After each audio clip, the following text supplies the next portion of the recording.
Tahimik ang simbahan, maliban sa mga pabulong na usapan at impet na tawa sa likuran. Sa bawat hakbang ni Samya papalapit sa altar, ramdam niya ang bigat ng mga matang nakamasid, tila puno ng panghuhusga at awa. Desperada raw. May narinig siyang sabi ng isa. Hindi nga kilala kung sino yung lalaki.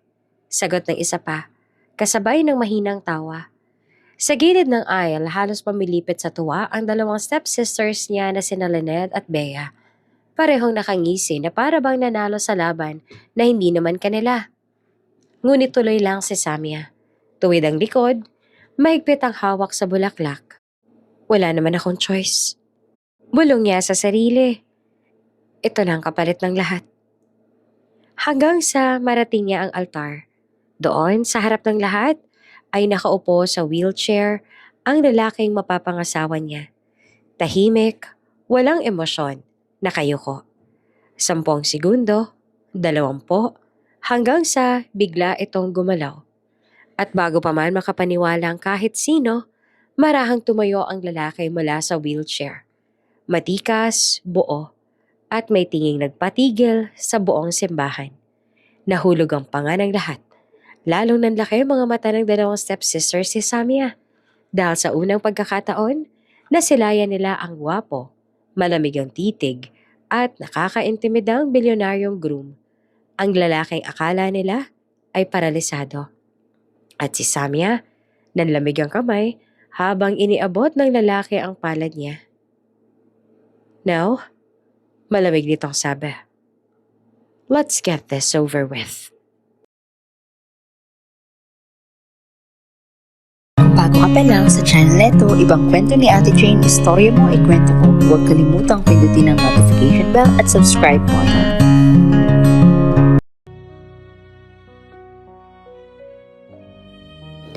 Mainit ang sikat ng araw nang tumakbo si Sammy Ruiz.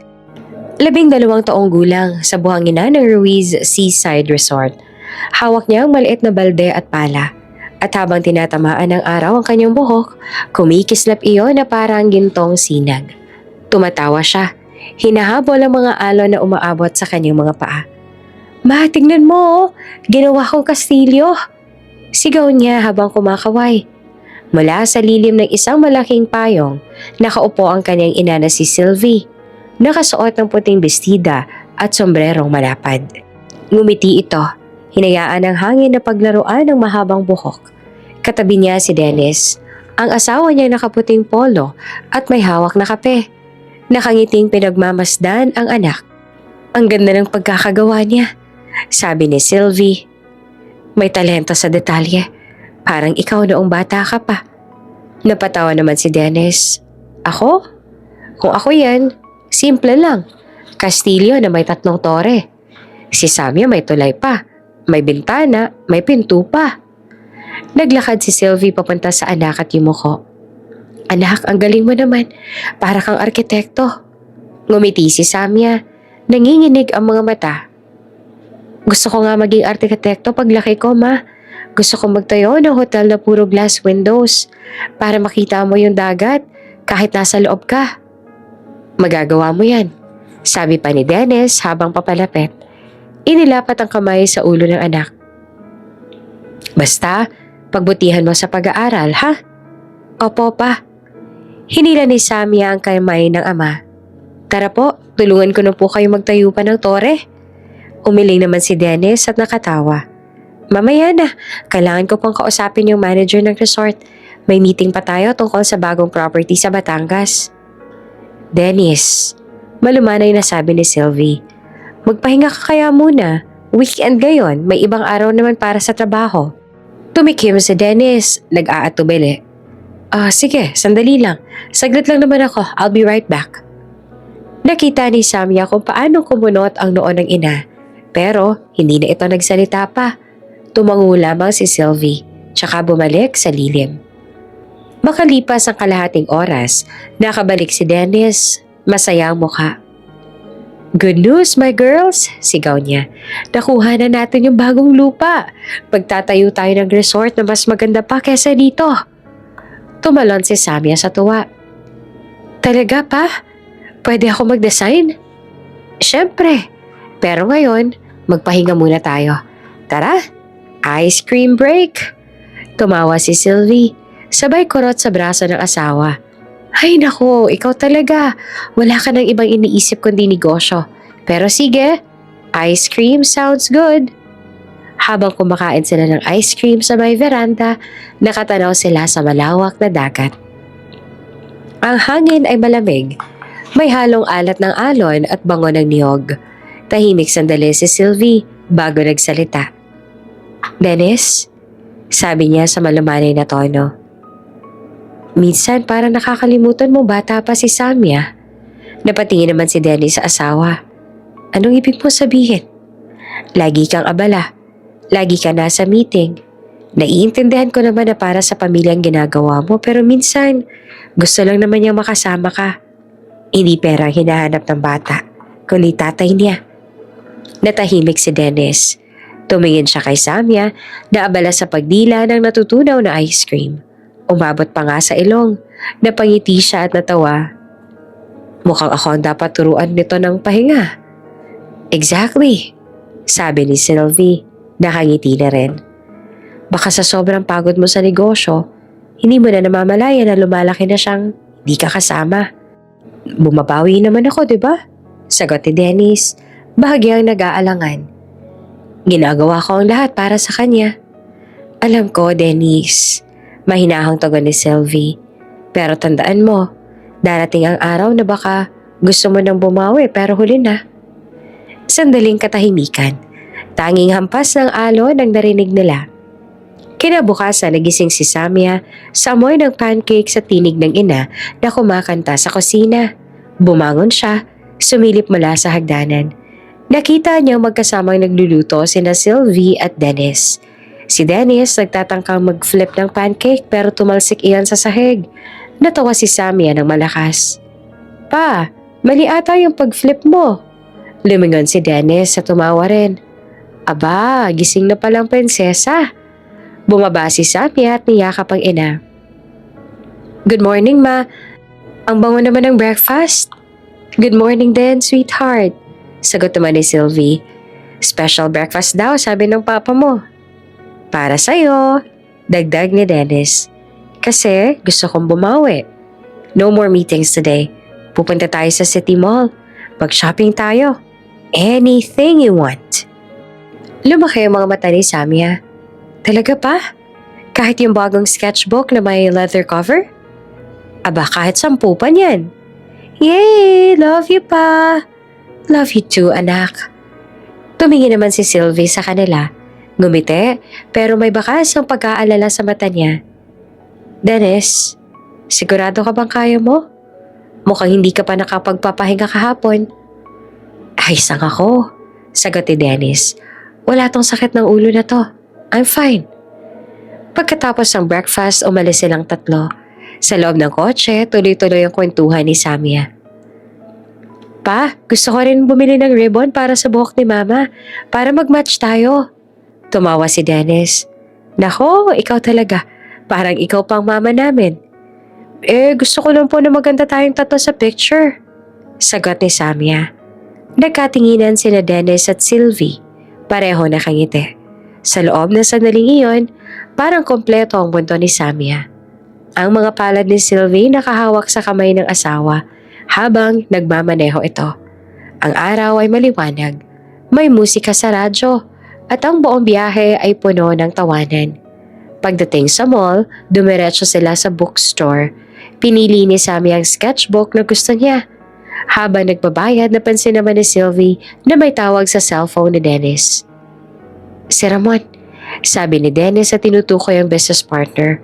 Baka emergency to, saglit lang. Dennis, mahinahong sabi ni Sylvie. Weekend ngayon. Sabi mo pahinga tayo. Saglit lang talaga. Lumayo ito habang kausap ang telepono. Habang nag-iikot sila Sylvie, nakapabuntong hininga ang ginang. Anak, alam mo ba kung bakit laging abala ang papa mo? Para po may pambayad sa lahat ng gusto ko? Inosenteng sagot ni Samia. Ngumiti naman si Sylvie, pero may kalungkutan. Hindi lang para doon, anak. Pero sana balang araw, Maunawaan mo na ang pinakamahalagang bagay sa buhay ay hindi kayang bilhin ng pera. Tumango si Samia, bagaman hindi pa lubos sa uunawaan. Pero, mahal naman po ako ni Papa, di ba? Mahal na mahal ka niya, sagot ni Sylvie. Hindi lang niya alam kung paano ipakita minsan. Habang pauwi sila kinahaponan, makulimlim ang langit. Bumubuhos ang ulan at medyo madulas ang kalsada. Si Dennis ang nagmamaneho, hawak pa rin ang cellphone sa kaliwang kamay. Dennis, ilapag mo na nga yan, sabi ni Sylvie at bahagyang kinabahan. Delikado yan, mamaya na yang tawag. Saglit lang, may kailangan lang ayusin sa supplier, sagot ni Dennis habang nakatingin pa rin sa daan. Pa, ang lakas ng ulan, sabi ni Samia, nakadungaw sa bintana. Wala akong makita. Okay lang yan anak, sagot ni Dennis. Malapit na tayo. Napatingin si Sylvie sa kanya. May bahagyang panginginig sa boses. Dennis, please focus on the road. Tumango siya. Pero sa mismong sandali iyon, sumabog ang liwanag ng headlights mula sa paparating na truck na nawala ng kontrol. Isang sigaw lamang ang narinig ni Samia. Dennis! Malakas ang kalabog. Tumama ang kotse sa concrete barrier. Bumagsak ang mga bubog, may amoy ng gasolina, at tumigil ang lahat sa isang iglap. Madilim, maingay ang ulan sa labas. Dahan-dahang iminulat ni Sammy ang kanyang mga mata. Nakayuko siya sa upuan. May dugo sa noo. Narinig niya ang tinig ng mga tao, mga yabag, mga sigawan. May bata rito! Buhay siya! Nakita niya ang imahe ng ama. Sugatan pero gumagalaw. Sa tabi naman ay si Sylvie. Nakapikit, walang galaw, dumadalo yung dugo sa noo. Ma, mahina niyang tawag. Ma, gising. Walang tugon. Ma, sigaw niyang muli. Nanginginig na ang kamay. Pilit na ginagalaw ang katawan. Papa, si Mama, tulungan mo si Mama. Si Dennis ay hirap na rin huminga. Pilit na lumalapit sa asawa. Sylvie, please gumising ka. Ngunit tahimik lamang ang paligid. Maliban sa ingay ng ulan at sa umiilaw na sirena ng paparating na ambulansya. Pa! Iyak ni Samia habang hinahaplos ang kamay ng ina. Gising na po kayo, please. Isinugod silang tatlo sa ospital. Kinabukasan, amoy disinfectant ang buong kwarto. Si Samia, balot ng benda, nagising sa kama. Una niyang hinanap ang ina. Ma, bulong niya. Nasaan si Mama? Walang sumagot. Paglingon niya, nakita niya si Dennis na nakaupo sa gilid ng kama. Balot din ang benda ang braso. Maputla, tulala. Papa, tinig ni Samia na mahina. Nasaan si Mama? Tahimik si Dennis. Dahan-dahan siyang tumingin sa anak. May luha sa mga mata niya. Wala nang mama mo, anak. Parang gumuho ang mundo ni Samia. Hindi po totoo yan.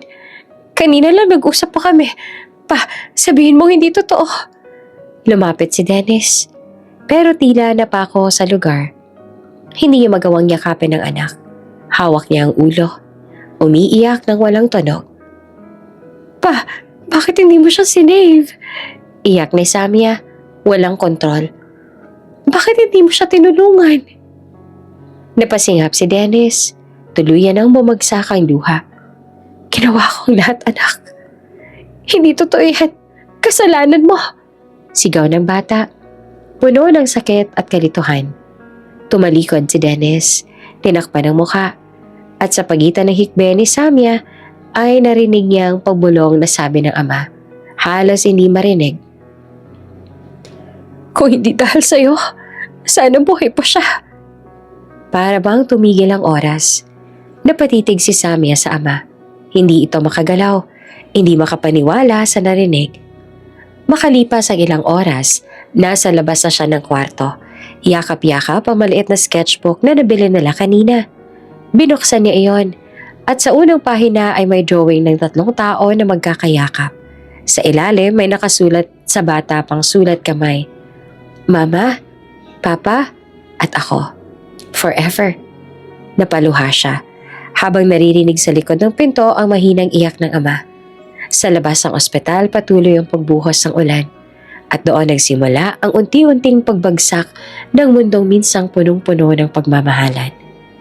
Tahimik ang buong bahay ng mga Ruiz. Ang dating tahanang puno ng tawanan, amoy ng nilulutong ulam at musika mula sa piano ni Sylvie, ngayon ay parang gusaling walang kaluluwa. Mula sa pintuan ng silid ng kanyang ama, nakasilip si Samia. May suot na lumang pajama na may mancha ng pintura. Hawak niya ang maliit na papel na iginuhit niya kagabi. Sa guhit, nakasama silang tatlo. Si Papa, si Mama at siya. May araw sa likod nila at mga bulaklak sa paligid. Sa ilalim nakasulat sa makulit na sulat kamay ng bata. Mahal kita, Papa. Kumatok siya ng barahan. Pa, tawag niya. Gumising ka na po. Gumawa ko ng drawing para sa'yo.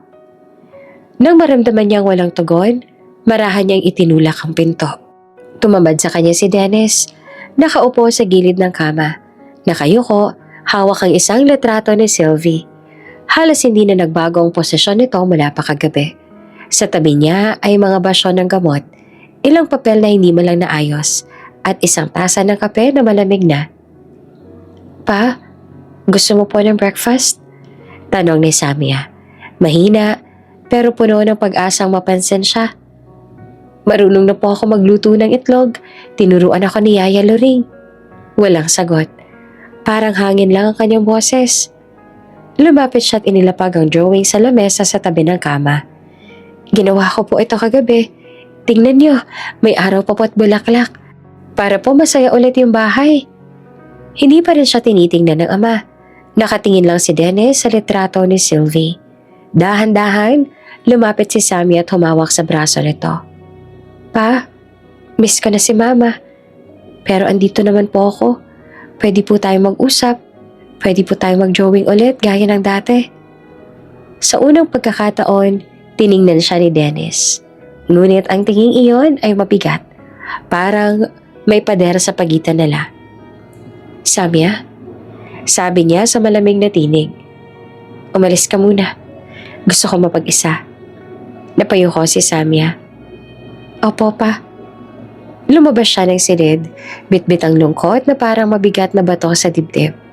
Pagkalipas ng ilang araw, ganoon pa rin ang takbo ng bawat umaga.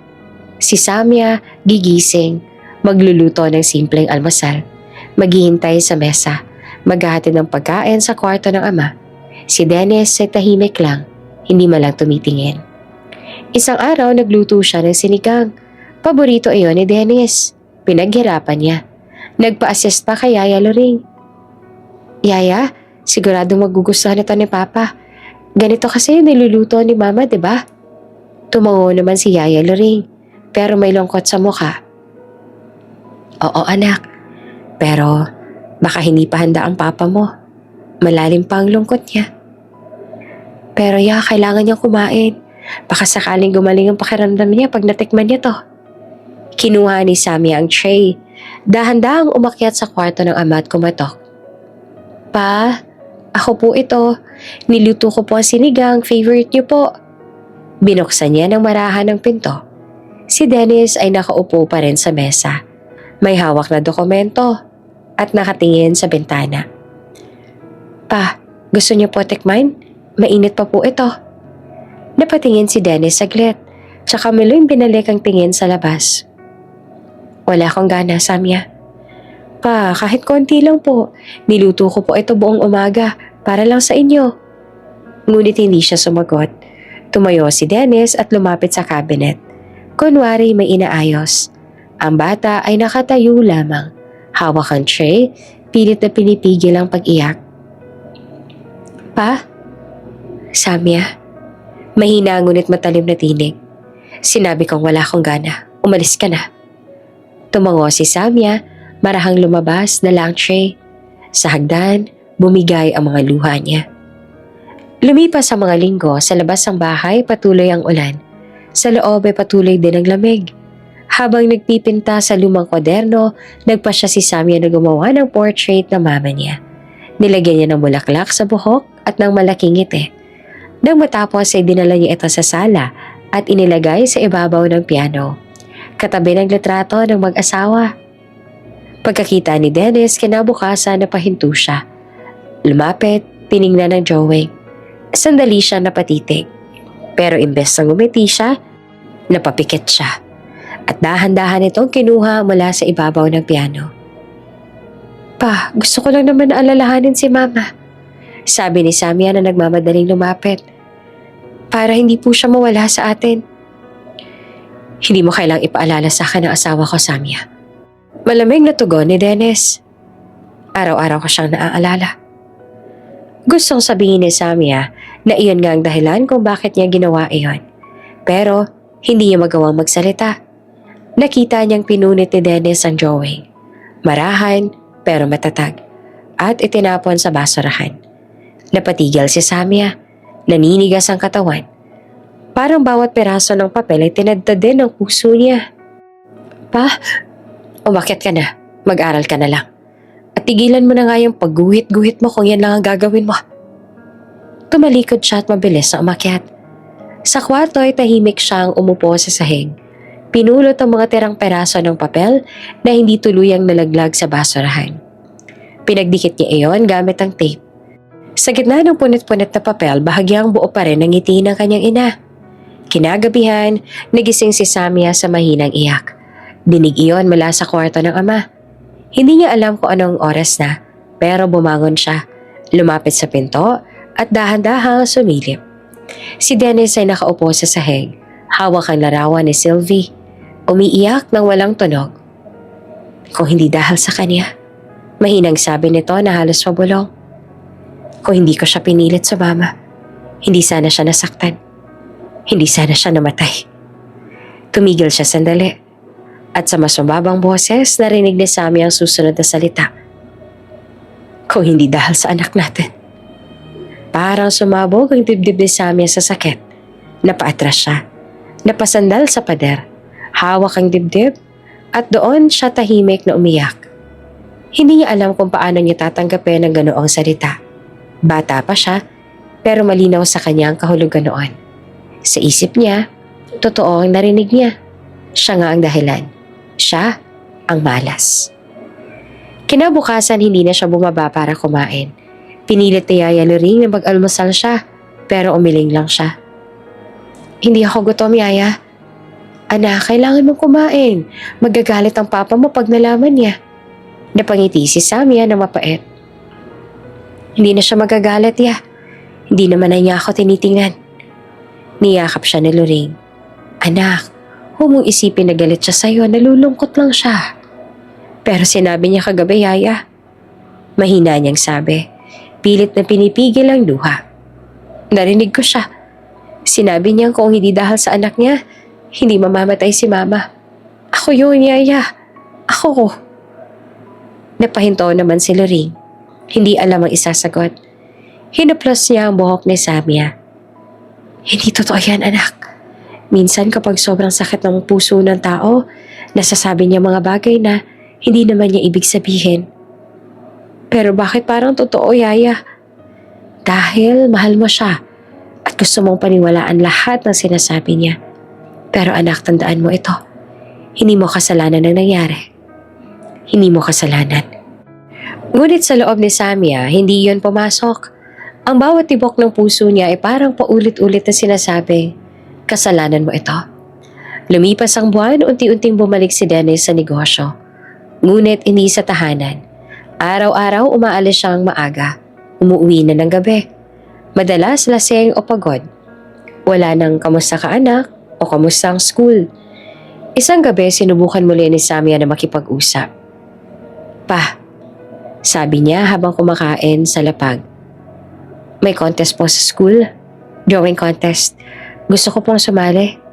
Pwede po ba? Walang sagot. Patuloy lang si Dennis sa pagkain. Walang tingin sa kanya. Pa, may theme po. Family raw. Gagawin ko sana tayong 3 ulit. Ako, ikaw at si Mama. Tumigil si Dennis sa pagsubo. Huwag mo nang isali ang mama mo. Hindi mo kailangang ipagsigawan ang nakaraan. Pero pa, gusto ko lang pong alalahanin siya sa mabuting paraan. Samya, mahina ngunit mabigat ang tinig. Huwag mo nang banggitin ang pangalan ng mama mo sa harap ko. Hindi mo alam kung anong nararamdaman ko. Tahimik siya at nakayoko. Opo, pa. Mula noon, hindi na siya muling nagdala ng anumang drawing.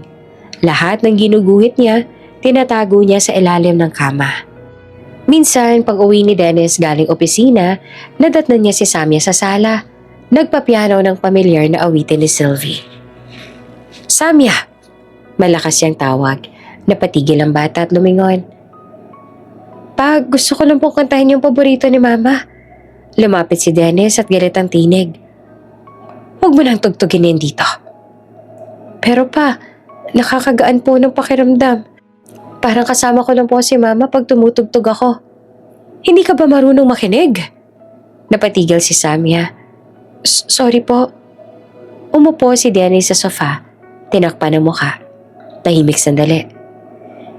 Hindi mo alam, Samya. Araw-araw, naririnig ko pa rin ang sigaw niya bago mangyaring aksidente. Hindi ko matanggal sa isip ko. Kaya wag mo nang dagdagan. Lumapit si Samya. Hinawakan ang kamay nito. Pa, hindi po kasalanan ni Numan. Hindi ko rin po kasalanan. Napatitig si Dennis sa kanya. Pero walang sinabi. Dahan-dahan nitong binawi ang kamay. Matulog ka na, Samya. Tumango siya at umalis. Ngunit sa bawat hakbang niya paakyat ng hagdan, parang unti-unting bumabagsak ang mundo niya. Lumipas ang taon, nagbago ang buhay. Nawala ang mga bulaklak ni Sylvie sa hardin. Nawala ang mga tawa sa mesa. Si Dennis ay naging anino ng dati niyang sarili. At si Samya, naging katahimikan ng bawat silid. Sa school, tahimik siya. Hindi na siya sumasali sa mga group projects. Madalas ay nakaupo lamang sa gilid, nagdo-drawing. Ang mga kaklase niya ay nag-uusap, nagtatawanan. Pero siya ay parang nasa ibang mundo. Isang araw tinanong siya ng guro.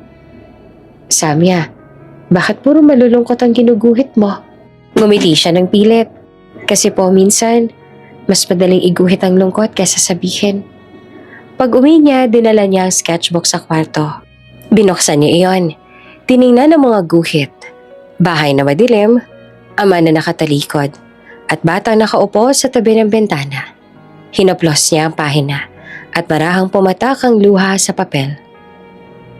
Minsang nagkasakit siya. Tumirik ang lagnat. Isang linggo siyang hindi nakapasok sa school. Walang dumalaw sa kanya maliban kay Yaya Loring. Yaya, nasan si Papa? Mahina niyang tanong. Nasa office anak, may meeting daw. Hindi ba niya alam na may sakit ako?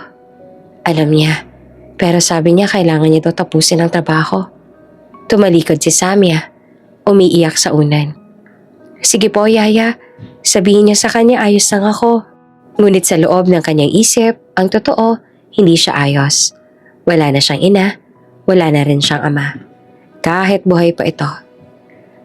Pagkalipas ng ilang taon, unti-unti nang nasanay si Samya sa katahimikan.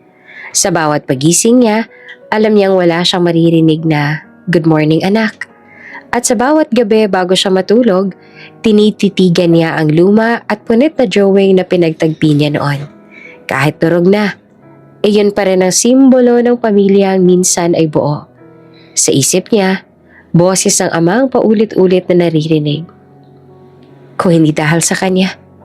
At doon na tuluyang nabuo sa puso ni Samya ang paniniwalang hindi siya dapat magmahal ng sobra dahil lahat ng minamahal niya, nawawala. 4 na taon ang lumipas mula nang mawala si Sylvie. Si Samya ay 16 na taong gulang na ngayon. Dalaga na, ngunit tahimik pa rin. Parang lumaki sa lilim ng sariling tahanan. Madalas siyang makita sa likod ng lumang bahay. Nakaupo sa ilalim ng punong mangga, hawak ang sketchpad at lapis. Sa bawat guhit ng lapis, naroon ang mga alaala ng ina. Sa bawat pahina, may lungkot na hindi maipinta ng kulay. Sa unang araw ng tag-init, habang abala siya sa pagsisketch, narinig niya yung tinatawag siya ni Yaya Loring mula sa loob. Samia, bumaba ka nga muna anak, may gusto ang papa mong sabihin. Itinabi ni Samia ang lapis at sketchpad. Tumayo at marahang pumasok sa bahay. Pagpasok pa lang niya sa sala, ramdam niya na ang kakaibang tensyon. Nakita niyang maayos na maayos ang paligid. May mga bulaklak sa vase at amoy ng bagong lutong pagkain sa kusina. Sa gitna ng sala, nakatayo si Dennis. Suot ang polo na matagal niya nang hindi nakikita. Katabi niya ang isang babaeng hindi pamilyar kay Samia. Maputi ito, maganda, maayos ang buhok, at may ngiting tila si nanay sa mga pagtitipon. Anak, sabi ni Dennis na may pilit ng ngiti. May gusto nga pala akong ipakilala sa iyo. Lumapit si Samia. Nagulat sa malamlam na tono ng ama. Siya si Portia Villaseran. Wika nito. Ang magiging fiancé ko. Parang huminto ang oras sa sandaling iyon. Hindi agad nakapagsalita si Samia. Napatingin siya sa babae na ngumiti ng malumanay. Hello, Samia? Bati ni Portia na mahinahon ng tinig. Naririnig ko palaging tungkol sa'yo. Ang ganda-ganda mong bata. Hindi naman nakasagot si Samia. Tumango lang siya at pinilit na ngumiti. May 2 akong anak. Dagdag pa ni Portia, sabay tawag sa likod ng pinto. Lynette? Bea? Hali kayo.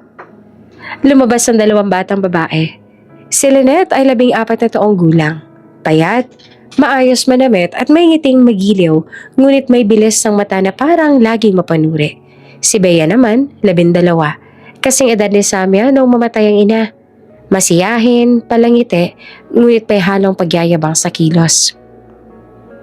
Hi po, Ate Samia. Sabay sabi ng 2.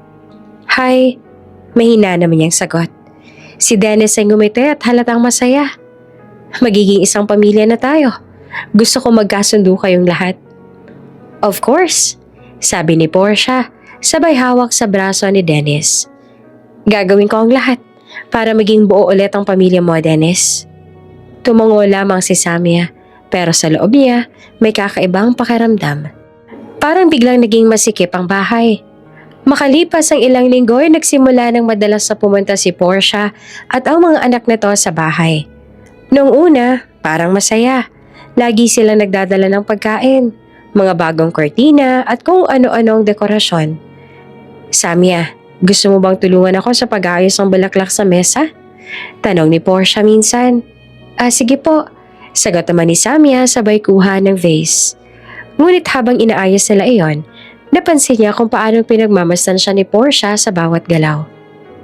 Alam mo, ang ganda mo, sabi ni Portia na may malambing na tono. Maganda ka sa edad mong yan. Siguro pag tumanda ka pa ng kaunti, mas gaganda ka pa. Salamat po. Ngunit si Portia ay may ngiting bahid ng pagsusukat. Kaya lang anak, dapat marunong ka ring mag-ayos. Hindi puro drawing at tahimik lang. Lalayo ang mga tao sa'yo pag masyado kang seryoso. Ngumiti naman si Samia ng pilit. Opo. Good girl.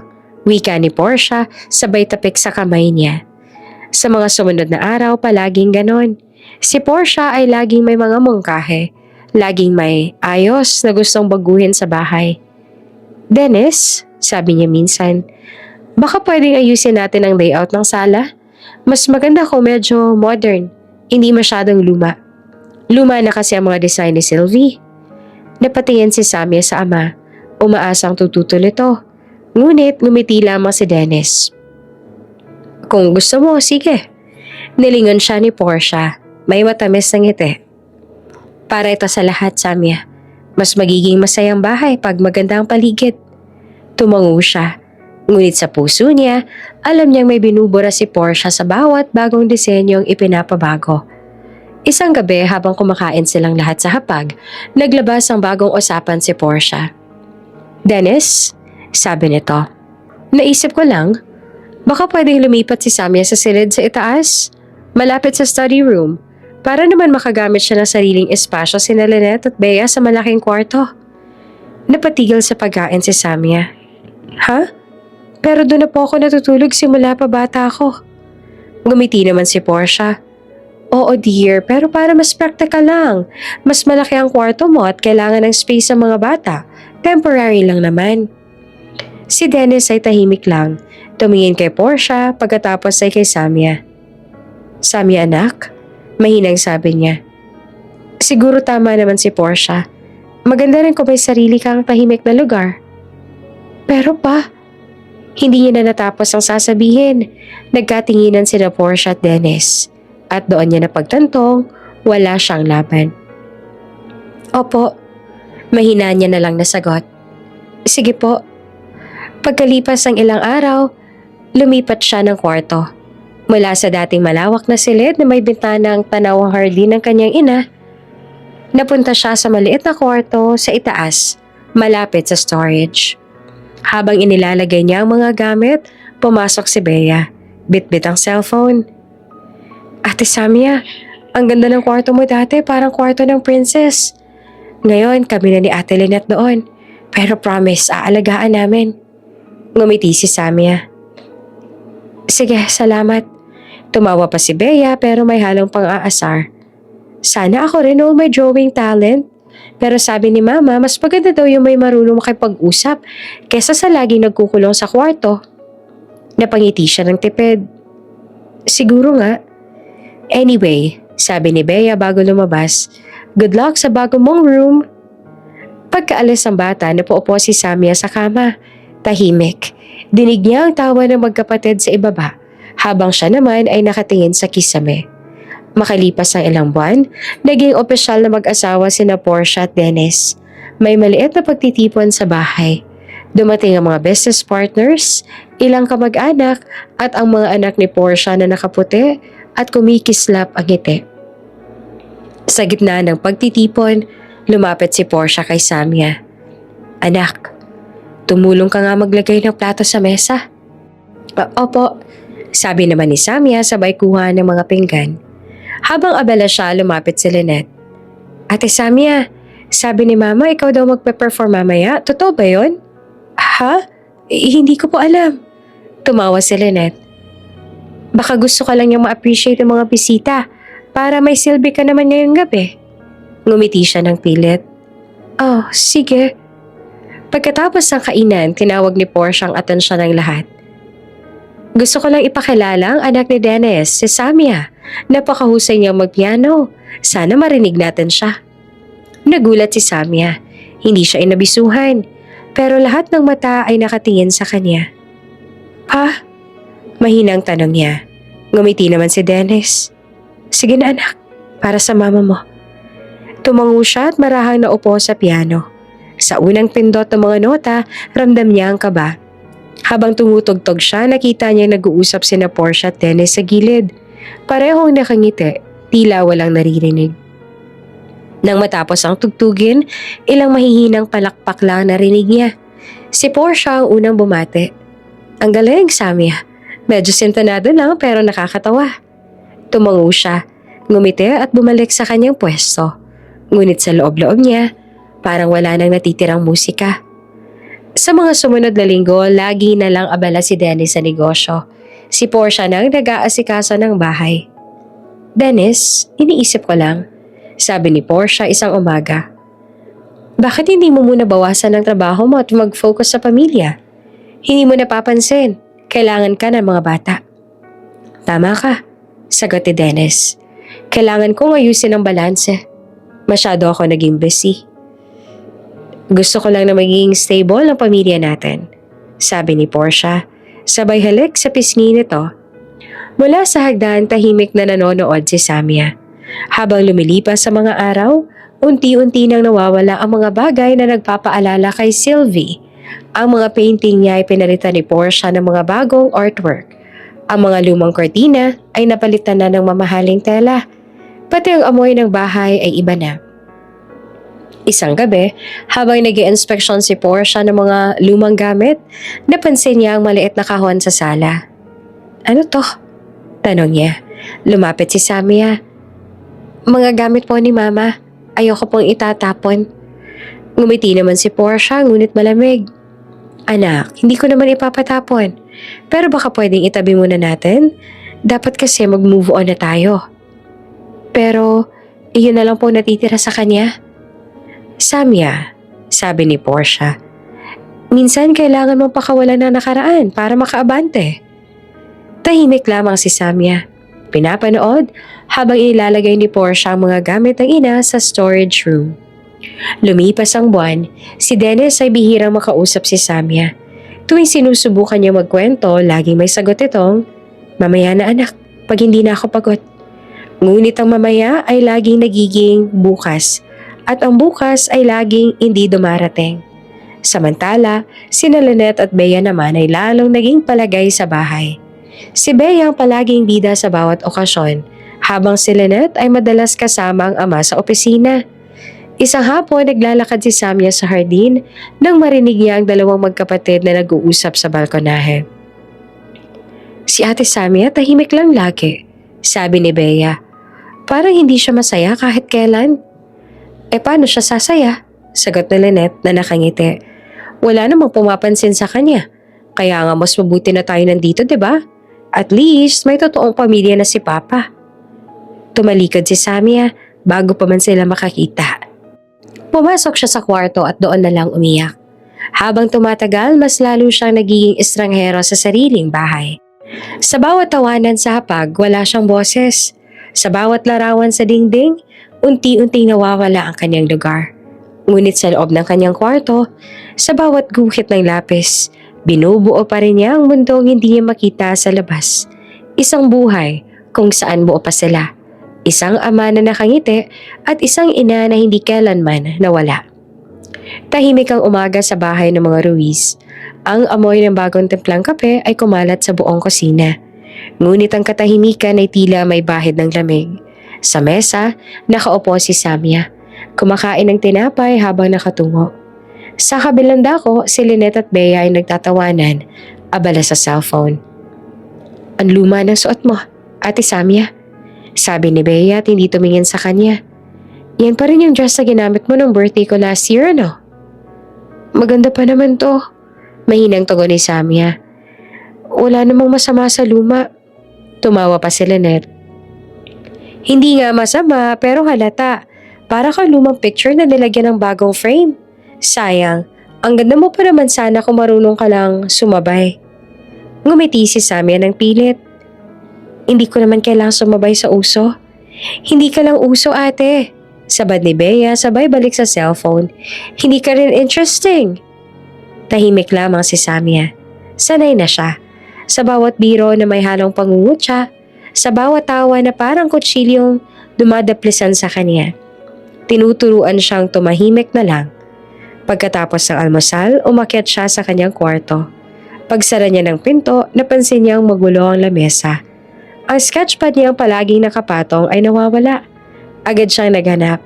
Binuksan ang drawer at doon niya nakita. Bukas at may mga guhit na may dagdag na mga doodle na hindi kanya. Mga mukha na may sungay at sa ilalim ng isa sa kanyang ginuhit na portrait ni Sylvie, may nakasulat na biro na pulang tinta. "Pati nanay mo siguro, nagsawa na sa iyak mo." Napahawak siya sa dibdib. "Sinong gumawa nito?" Nang marinig niyang bumukas ang pinto, lumingon siya. Si Bea ay nakasilip, may ngiting tuso. "Ay, sorry ate. Nakita namin ni Ate Lynette yung sketch mo. Ang lungkot kasi, puro patay. Ginuhitan na lang namin ng kaunti para mas sumaya." "Wala kayong karapatan," sigaw ni Samia. "Yan ang alang natitira sa akin mula kay mama." Nagulat si Bea, pero tumawa lang. "Sensitive naman, joke lang." "Lumabas ka." "Wow, galit?" "Sasabihin ko kay mama sinigawan mo ko." Tumalikod si Bea at umalis. Iniwan siyang nanginginig sa galit. Pagkaraan ng ilang oras, bumalik si Portia mula sa labas. Pagpasok pala ng bahay, sinalubong niya na si Bea at umiiyak. "Ma, sinigawan ako ni Ate Samia. Sabi niya wala raw akong karapatan dito sa bahay." Nagkunwaring nagulat si Portia. "Ano? Samia, totoo ba yan?" Lumabas si Samia mula sa hagdan. "Hindi po totoo yan. Pumasok po siya sa kwarto ko nang walang paalam. Tapos sinira niya ang sketch ko." "Sinira?" Kunot noong tanong ni Portia. "Bea, ginawa mo ba yon?" Hindi po. Naglalaro lang ako tapos bigla siyang sumigaw. Napabuntong hininga si Portia. Humirap kay Samia. Anak, bata pa si Bea. Baka naman pwede mong intindihin. Hindi lahat ng bagay kailangang pagtaasan ng boses. Pero, wala nang pero. Putol pa ni Portia at malamig ang boses. Minsan kasi, Samia, masyado kang maramdamin. Lahat ginagawan mo ng drama. Napayuko si Samia. Wala na siyang nasabi. Kinagabihan dumating si Dennis. Pagkapasok niya sa bahay, sinalubong siya ni Portia na may kunwaring lungkot sa tinig. Dennis, sabi niya, kailangan natin pag-usapan ng anak mo. Napahinto si Dennis habang tinatanggal ang coat. Bakit? Lately, iba na siya. Lagi siyang mainit ang ulo. Sinisagawan ng mga bata. Tapos kanina halos mag-away pa sila ni Bea. Si Samia? Imposible. Totoo, Dennis. Hindi ko naman sa sinisiraan ang anak mo pero baka kailangan niya ng gabay. Baka nagiging rebellious na siya. Hindi naman siguro. Mahinang sabi niya. Tahimik na bata lang naman si Samia. Dennis, sabi ni Portia at marahang hinawakan ng kamay niya. Alam kong gusto mo pang protektahan siya. Pero baka ito na yung oras para itama mo siya. Baka kung saan pa humantong. Pagkatapos ng maikling pag-uusap, tinawag ni Dennis ang anak. Samia, malalim ang boses ng ama habang nakaupo sa sala. Umupo ka. Umupo siya sa harap nito, kinakabahan. Anong naririnig kong pinagsisigawan mo raw mga kapatid mo? Pa, hindi po totoo yun. Sila pong pumasok sa kwarto ko nang walang paalam. Pero hindi mo kailangang itaas ang boses mo sa mas mga bata. Hindi ikaw ang magulang dito. Pero pa, tama na. Putol ni Dennis, lumakas pa ang tinig. Palagi ka na lang may dahilan, Samia. Gusto ko lang naman na maging maayos ka. Pero paano kung ganyan ang ugali mo? Laluha si Samia. Hindi ko po sinasadya pa. Hindi po ako bastos. Kung gusto mong igalang ka ng iba, matuto ka munang kumilos ng tama. Hindi na siya nakasagot. Tumayo na lamang siya at marahang umalis. Pag-akyat niya sa hagdan, narinig niya ang tinig ng ama na may halong pagod. Hindi ko na alam kung anong gagawin ko sa batang yan. At ang salitang yon ay parang pako sa dibdib ni Samia. Sa mga sumunod na linggo, mas pinili niyang wag na umuwi pagkatapos ng klase. Madalas siyang nananatili sa tabing dagat. Nagjo-joey ng mga gusali sa lumang sketchpad. Ang dagat na iyon na minsan ay saksi sa masasayang alaala kasama ang mga magulang. Ngayon ay tanging saksi sa mga luhang ayaw niyang ipakita sa kahit sino.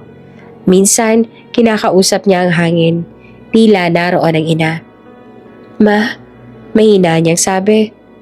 Bakit parang nagbagong lahat? Saan ko hahanapin si Papa na kilala ko noon? Habang lumalalim ang gabi, doon niya naramdaman ang kalayaan. Kahit saglit lang, kahit pansamantala. Isang gabi, pag uwi niya, ating gabi na, tahimik ang buong bahay. Pagpasok niya sa sala, nagulat siya.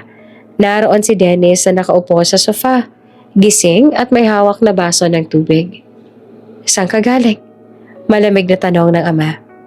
Pa, galing lang po ako ng dagat. Nagpahangin lang. 12:00 na, Samia. Sigaw ni Dennis. Bata ka pa. Babae ka pa. Hindi mo ba alam kung anong oras na? Pa, sandali lang naman ako sa labas. Sandali? Tuwing gabi kang ganyan. Gusto mo bang ipahiya ako sa mga tao? Wala naman po nakakakita sa akin. Hindi iyon ang punto ko. Nakakalimutan mo ba na babae ka?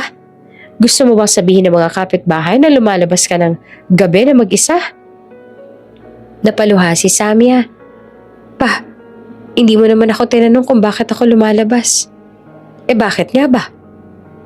Dahil dito pa. Dahil di ko na alam kung paano huminga sa bahay na to. Sumabog ang tinig ni Samia. Wala naman akong ginagawa pero lahat mali. Lahat ng sasabihin nila, pinaniniwalaan mo naman agad. Tumayo si Dennis at galit. Huwag kang sumagot sa akin ng ganyan. Hindi po ako sumasagot. Nagsasabi lang ako ng totoo pa. Simula nung mamatay si Mama, hindi mo na ako tiningnan sa mata. Hindi mo na ako minahal. Samya, tama na. Hindi mo ako minahal simula nung mamatay si Mama. Sigaw niya. Umiiyak na halos sumisigaw. Lagi mong tinitingnan ako na parang kasalanan ko lahat. Tahimik naman si Dennis. Nanlaki ang mga bata na parang tinamaan ng isang bagay na hindi niya kayang tanggihan. Bigla namang nanginig ang kamay niya, napahawak sa dibdib. Pa? Unti-unting bumagsak si Dennis sa sahig. Nanginginig, hingal na hingal. Pa? Pa? Sigaw ni Samia. Halos mabaliw na sa takot. Tulungan ninyo kami. Tumakbo si Portia mula sa itaas. Ano na naman to? Sigaw niya. Ngunit agad ding napatigil na makita ang asawa. Dennis! Oh my God! Ano nangyari? Pa, hindi ko po sinasadya. Nanginginig ang sabi ni Samia. Nag-away lang po kami. Tumawag ka ng ambulansya. Sigaw ni Portia. Habang naghihintay sila, yakap ni Samia ang ama. Umiiyak ng walang tigil. Pa, sorry po pa, nagising ka pa. Pagdating sa ospital, agad siyang isinugod sa emergency room. Si Sanya ay naiwan sa labas. Nanginginig, halos hindi makahinga. Ilang sandali pa, lumabas ang doktor.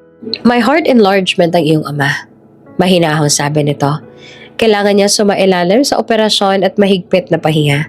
Mabuti na lang na nadala agad siya. Tumango naman si Samia, walang masabi. Paglingon niya, naroon si Portia, nakataas ang kilay.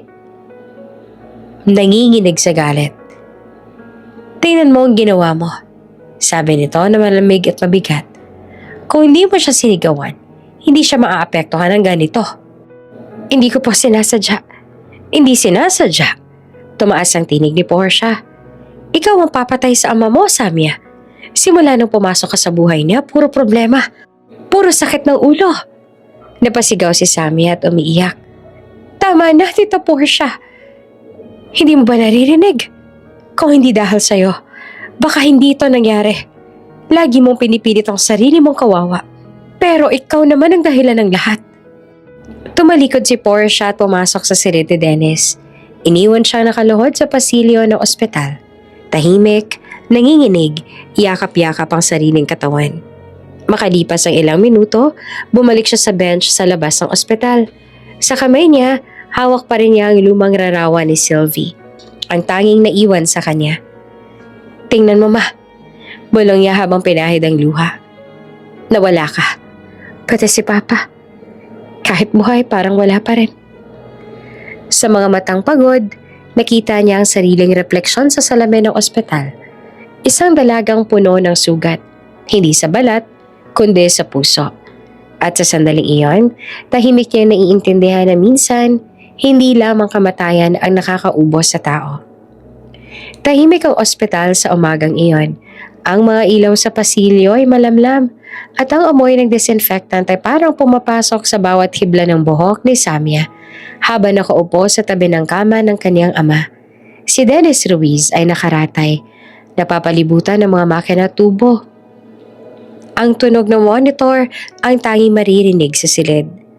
Mag-aalas 8 na ng umaga ngunit hindi pa rin umaalis si Samia. 2 araw na siyang halos hindi natutulog. Nakatingin lamang siya sa mukha ng ama na tila tulog. Mahina, halos hindi na gumagalaw. Pa, mahinang bulong niya. Hinahaplos ang kamay nito. Naririnig mo po ba ako? Walang tugon.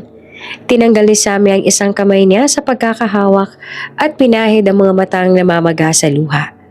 Araw-araw niyang inuusal ang parehong salita. Paulit-ulit na parang panata. Pa, sorry po. Hindi ko po ito ginusto. Kung kaya ko lang palitan ang nangyari, sana ako na lang. Napatigil siya. Pilit pinipigilan ang pag-iyak. Pero wag ka pong mawawala pa. Kailangan kita. Magiging mabuting anak po ako, pangako. Sa gilid ng kwarto si Portia ay nakaupo sa unan. Nagbabasa ng magazine. Tila walang pakialam. Paminsan-minsan ay titingin siya kay Samia. Pero hindi para damayan, kundi para paalalahanan siya ng tahimik na pagkamuhi. Baka gusto mong magpahinga, malamig na sabi ni Portia. Hindi ka naman nakakatulong dyan sa kakaupo. Gusto ko pong bantayan si Papa. Hindi mo naman siya mapapabangon dyan. Hindi na kumibo si Samya. Lumingon lang siya muli sa ama at hinigpitan ang hawak nito. Sa isip niya, sinasabi niya ang mga salitang hindi niya masabi ng malakas. Pa, sana mapatawad mo na ako. Lumipas sa mga araw, dumaan ang operasyon. Sa tulong ng mga doktor nakaligtas si Dennis. Ngunit hindi na siya katulad ng dati. Pagbalik nila sa bahay, si Dennis ay madalas na nakaupo sa veranda. Tahimik, nakatingin lang sa malayo. Halos hindi na siya nagsasalita. Si Samya naman, palaging nasa tabi niya. Nag-aabot ng tubig, nagluluto ng sopas, at nagbabasa ng paborito nitong dyaryo. Pa, gusto mo po ng juice? Tanong niya minsan, sabay abot ng baso. Tumungo lamang si Dennis. Masarap po yan, gawa ko. Nilagyan ko ng kaunting honey kasi sabi ni Mama, yun daw ang paborito mo. Tumingin sandali si Dennis sa kanya, tsaka muling ibinalik ang tingin sa labas. Salamat. Mahina nitong sabi. Ngumiti naman si Samya, bagaman may kirot sa puso. Iyon na ang pinakamatamis na narinig niya mula sa ama sa loob ng maraming taon. Araw-araw, ginagawa ni Samya ang lahat para iparamdam sa ama siya ay nagbago. Nililinis niya ang silid nito, tinutulungan sa gamot, at nag-aalay ng dasal bago matulog. Sa bawat pagpatak ng ulan sa labas, nagdarasal siya sa loob ng kanilang bahay. Panginoon, bulong niya minsan habang nakaluhod sa tabi ng kama ng ama. Pakiusap po. Huwag po muna siyang kunin sa akin. Bigyan mo pa ako ng pagkakataon na maitama ang lahat. Minsan habang nag-aayos siya ng una ng ama, biglang nagsalita ito. Samya, napalingon siya na halos mapatalon sa gulat. Pa? Bakit ka umiiyak? Napahawak siya sa pisngi. Saka lang niya napansin ang luhang tumutulo. Hindi ko po napansin. Masaya lang po ako kasi nagsalita ka na ulit. Ngumiti ng bahagya si Dennis. Huwag ka masyadong iiyak. Nandito pa naman ako. At sa unang pagkakataon, matapos ang napakaraming taon, natawa si Samya. Hindi malakas, pero totoo. Oo nga po, Pa.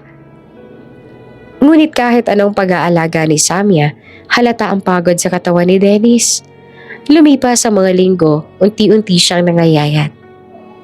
Naging marupok ang balat at madalas na sumakit ang dibdib. Kapag gabi, naririnig ni Samya ang pag-ubo nito mula sa kabilang silid. Pa, okay ka lang po? Tanong niya minsan habang pumasok sa kwarto. Okay lang ako, Iha. Mahina nitong sagot. Matulog ka na. Gusto niyo po ba ng tubig? Hindi na. May masakit po ba sa inyo? Huwag ka na mag-alala, anak. Napangiti si Samya kahit masakit sa loob. Sana maging okay ka na po. Ngumiti rin si Dennis. Bahagya lang, parang pilit. Alam kong kaya mo na, anak. Kinabukasan, gumising si Samya ng maaga. Maaliwalas ang araw at may halong pag-asa sa simoy ng hangin. Naisip niyang ipagluto ang ama ng paborito nitong almusal na sinangag at pritong bangos. Habang inaayos niya sa tray, nakangiti siya. Magugustuhan ito ni Papa. Pagpasok niya sa silid, binuksan niya ang kortina. Pa, gising na. May niluto ako para sa'yo. Napahinto siya. Tahimik ang silid. Lumapit siya ng dahan-dahan. Dala ang tray at inilapag sa mesa. Pa? Hindi na gumalaw ang ama. Pa, gising na. Lumapit siya at inalog ng marahan ang balikat nito. Pa? Walang tugon. Pa! Sigaw niya na halos maputol ang boses. Pa, gumising ka naman, please. Umalingaw-ngaw sa buong bahay ang tinig ni Samya. Tumakbo si Portia mula sa ibaba, kasama sina Lynette at Bea. Ano na naman to? Sabi ni Portia at makita si Dennis na hindi humihinga, napahinto siya. Si Papa hindi na gumigising. Sigaw ni Samya. Yakap-yakap ang katawan ng ama. Lumapit si Portia at hinawakan ang puso ni Dennis. Pagkatapos ng ilang segundo, Bumuntong hininga siya. Wala na siya. Tumigil ang mundo ni Samia. Ang mga sumunod na araw ay parang bangungot. Sa bawat paglipas ng oras, pakiramdam niya ay unti-unting hinuhukay ang puso niya. Ang bahay ay puno ng mga tao, mga bisita, kamag-anak, dating kaibigan ni Dennis. Ngunit wala siyang marinig kundi ang tunog ng sarili niyang paghinga. Sa harap ng kabaong, nakatayo si Samia. Nakatitig sa mukha ng ama. Mapayapa ito at parang natutulog lang. Pa, mahinang sabi niya. Hindi mo malang ako hinintay. Sa likod niya ay naririnig ang bulungan ni Lynette at Bea. Ang drama niya, no? Sabi pa ni Bea. Akala mo siya lang nawalan. Kasi nga, siya lang naman daw ang anak. Tugon pa ni Lynette. May halakhak sa dulo. Hindi niya alam, tapos na ang palabas niya. Sabat pa ni Portia at hindi inaasahang maririnig ni Samia. Lumingon si Samia, ngunit nang magtagpo ang kanilang mga mata, ngumiti lamang si Portia. Malamig, mapandan lang. Dumating na ang araw ng libing. Maulan at ang patak ng ulan ay parang luha ng langit. Habang sinasarang kabaong, napasigaw si Samia. Sandali lang! Pa, sandali lang! Samia, tama na. Sabi ni Portia, mahina pero matalim. Tapos na. Hindi pa ako handa. Wala na magagawa yung iyak mo. Wala na si Dennis. Tanggapin mo na. Bumuhos ang ulan ng mas malakas. Ang mga bisita ay nagsitakbo. Nagsipagtakip ng payong. Si Samia ay naiwan sa tabi ng puntod. Basang-basa, nakaluhod sa putik. Pa, bulong niya. Pangako ko. Kahit anong mangyari, aalagaan ko ang lahat ng iniwan mo.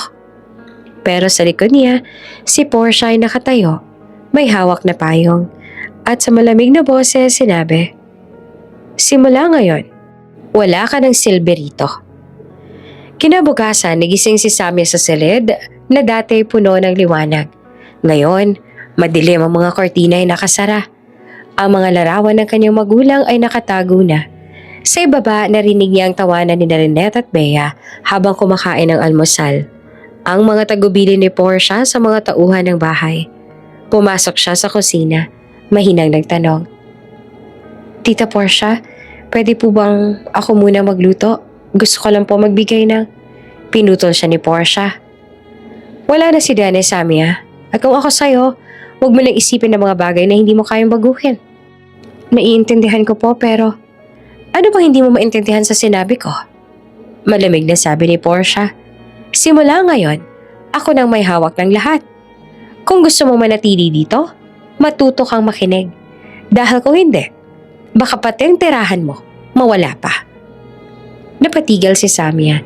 Hindi siya makapaniwala na sa gitna ng kanyang pagdadalamhati, may ganitong lamig ang mga salitang naririnig niya. Hindi ko po gustong gawin ng kahit ano. Sabi niya na mahina. Ang gusto ko lang po, mapanatili ang alaala ni Papa. Ang alaala? Hindi yan nakakain, Samia. Sarkastikong sagot pa ni Portia. Kung talagang mahal mo ang ama mo, huwag mo nang dagdagan ang sakit ng ulo ko. Tumahimik ka lang, gawin mo kung anong ipapagawa ko. Tumango lamang si Samia. Hindi dahil sang-ayon siya, kundi dahil wala na siyang lakas para lumaban. Nang sumapit ang gabi, muling bumalik ang ulan. Sa veranda ay nakaupo si Samia, hawak ang lumang litrato ng pamilya. Si Dennis, si Sylvie, at siya, nakangiti. Pa, ma, bulong niya. Hindi ko alam kung saan ako magsisimula. Pero pangako, hindi ako mawawala. Sa loob ng bahay, sa itaas, naririnig niya ang tawa ni na Portia, Lynette at Bea. At doon niya napagtanto, ang tahanang minsang puno ng saya ay isa na ngayong kulungan ng kaniyang kalungkutan. Ang araw ng pagtatapos ay isa sanang araw ng tagumpay. Ngunit para kay Samia, ito ay araw ng pinakamalalim na lungkot. Nakasuot siya ng puting toga, may tali sa buhok, at sa ilalim ng araw ng Marso, tahimik siyang naglalakad papasok sa quadrangle ng universidad. Sa paligid ay puno ng mga magulang na may dalang bulaklak, kamera at mga banner na may nakasulat na congratulations. Ang bawat tawanan at yakapan ay parang matalim na tunog sa kanyang tenga. Paalala ng kakulangang hindi niya kayang punan. Hawak niya ang maliit na bouquet ng bulaklak na binili niya para sa sarili. Habang nakaupo sa hanay ng mga magtatapos, pinagmamasdan niya ang entablado. Samia Ruiz, sigaw ng Dean. Tumayo siya, maayos ang tindig. Tahimik na naglakad sa gitna ng maingay na palakpakan ng ibang pamilya. Sa kanyang mga mata, parang mabagal ang oras. Ang bawat akbang ay parang paglalakad sa hangin. Magaan sa labas, pero mabigat sa loob. Pag-akyat niya sa entablado, inabot niya ang diploma. Ngumiti ang Dean. Congratulations, Miss Ruiz. Ngumiti siya pabalik. Salamat po. Ngunit sa loob niya ay humihingi siya ng yakap, ng tinig na tatawag sa kanyang anak, ng kamay na mag-aabot ng bulaklak. Subalit wala. Pagbaba niya sa entablado, tumingin siya sa bakanting upuan na inihanda sana para sa pamilya. Wala si Portia, wala si Lynette, wala si Bea, at wala na ring ama niyang nangakong manonood sa kanya balang araw. Pag-uwi niya sa mansyon, pitpit ang diploma, sinulubong siya ng malamig na boses ni Portia. Oh, andyan ka na pala. Tapos ang graduation mo? Opo, sagot ni Samia. Mahinang ngiti sa labi. Gusto ko po sanang ipakita ito sa inyo. Ipinakita niya ang diploma, pero hindi man lang tinignan ni Portia. Ilapag mo na lang dyan. May aasikasuhin lang kami ni Lynette. Akala ko po kasi, tumigil siya sandali. Akala ko po manunood kayo. Napatingin si Portia at saka ngumisi na malamig. Hindi naman namin kailangan ng papel para malaman kung saan ka matatapon, Samia. Tahimik lamang si Samia. Kinabukasan sa bangko, nagulat siya nang sabihin ng teller, Ma'am, frozen po ang account niyo. Ano? Frozen? Opo. May utos po mula sa kumpanya na i-hold muna ang lahat ng personal accounts under the name of Ruiz family, pending estate settlement. Pero, ako po ang anak ni Mr. Dennis Ruiz. Opo, pero wala na po kayong access. Pati mga cards ninyo deactivated na rin. Napatigil siya. Wala na akong pera? Pasensya na po talaga, ma'am. Lumabas siya ng bangko na parang lumulutang. Sa kamay niya, hawak pa rin ang lumang petaka. May ilang bills na natira. Sa isip niya, paulit-ulit na pumapasok ang mga salitang, wala ka ng access. Pag-uwi niya, sinalubong siya ni Bea sa hagdan. Oh, ayan ang bagong pulube, sabi nito sabay hagikik. Anong nakuha mo sa bangko? Wala ka ng pondo, no? Hindi siya sumagot. Sumabat naman si Lynette mula sa sala. Ate, kung gusto mo mag-apply, pwede naman as kasambahay dito, at least may pagkain. Tumawa silang magkapatid. Si Portia naman dumating mula sa veranda. May hawak na tasa ng kape. Tama na mga anak, hindi magandang ganyan. Ngumiti si Samia na akala niya ay pagtatanggol siya. Ngunit dagdag pa ni Portia, hindi maganda kung masyado ninyong pinagtatawanan ng mga mas mababa sa inyo. Tumawa si Bea. Mas mababa? Siya na ngayon, ma. Ngumiti naman si Portia. Exactly. Ilang linggo pa ang lumipas at ang dating malawak na silid ni Samia ay inilipat na nga sa maliit na silid sa likod ng kusina. Dati, doon natutulog ang mga labandera. Sa bawat araw na lumilipas, siya na rin ang nagluluto, naglalaba, naglilinis. Hindi siya inuutusan ng tuwiran, pero halatang iyon ang inaasahan. Samia, pakitanggal nga ng mga baso dito sa sala. Utos ni Lynette isang hapon habang nakataas ang paa sa sofa. Opo, sagot niya na tahimik. Samia, dagdag pa ni Bea, pahugasan ng kotse ko bukas ha, dapat yung makintab. Opo. Kapag may bisita, siya ang pinagluluto. Kapag may kasiyahan, siya ang tagalinis pagkatapos. Unti-unti, ang dating prinsesa ng tahanan na naging alalay ng mga taong sumira sa kanyang buhay. Isang gabi may maliit na pagtitipon sa mansyon. Dumating ang mga kaibigan ni Lynette at Bea. Puno ng tawanan, ng musika at ng mamahaling alak. Habang nag-aayos si Samia ng mga baso, may narinig siyang bulungan. "Siya ba yung half-sister ninyo?" tanong ng isa. "Oh," sagot ni Lynette na humikik. "Pero huwag kang magpapaniwala sa itsura. Mas maayos pa maglinis yung kasambahay namin." Tumawa ang grupo. Si Samia naman ay tahimik lang. Alam niyang wala siyang laban. Ngunit sa loob, kumukulo ang kanyang damdamin. Lumapit si Bea. May hawak na baso ng red wine. "Ate, nakalimutan mong punasan tong mesa." "Pasensya na, gagawin ko na."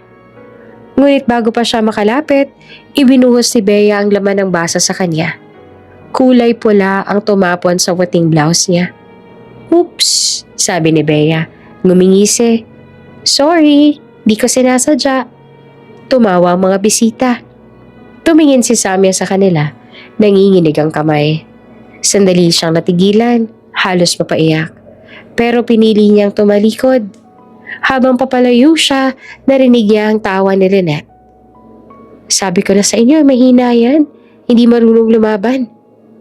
Pagpasok niya sa maliit niyang silid, tumitig siya sa salamin.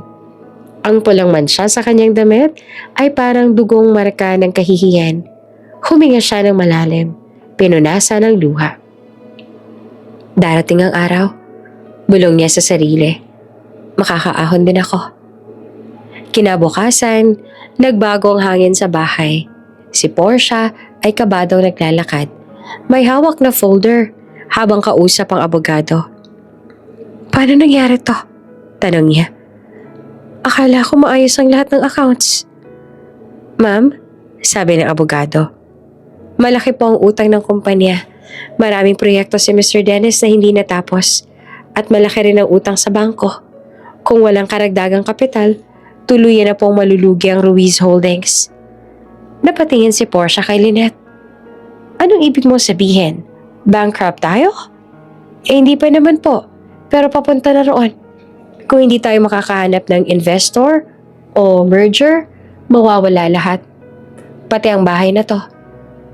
Tumayo si Portia at namutla. "Hindi pwedeng mangyari yon." Ilang araw ang lumipas, pinatawag siya sa opisina ng board. Ang conference room ay malamig. Puno ng mga executive na dating kaibigan ni Dennis. "Mrs. Ruiz," sabi ng chairman, "may solusyon pa. Ngunit kailangan ninyong pumayag." "Ano yan?"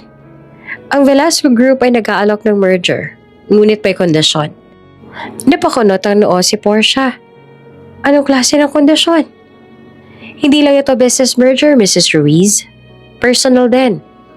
Kailangan ng kasunduan sa pagitan ng pamilya Velasco at Ruiz. Isang kasal." "Kasal?" ulit ni Portia. "Opo. Ang tagapagmana ng Velasco Group ay naghahanap ng bride. Si Mr. Jefferson Velasco." Narinig na ni Portia ang pangalan. Kilala niya ito. Isang sikat na pamilya. May hawak ng maraming kumpanya at resort. Ngunit may isa pang bulong sa mga negosyanteng kasama. "Pero, hindi ba siya paralisado?" Bulong ng isa. "Naaksidente raw noong isang taon." Tumitig si Portia. "Anong ibig niyo sabihin?" "Rumor lang naman, Mrs. Ruiz, pero totoo raw, hindi na siya makalakad." "Hindi ko ipapakasal ang mga anak ko sa baldado?" Mariing sabi ni Portia. Tumayo siya sa upuan. Ngunit sumabat ang chairman. "Wala kang ibang pagpipilian. Kung gusto mong mailigtas ang Ruiz Holdings, kailangang maganap ang kasunduan. At ayon sa kontrata, tanging legitimate daughter ni Dennis Ruiz ang maaaring ipakasal sa isang Velasco heir." Tahimik ang silid. Dahan-dahan, bumalik si Portia sa upuan.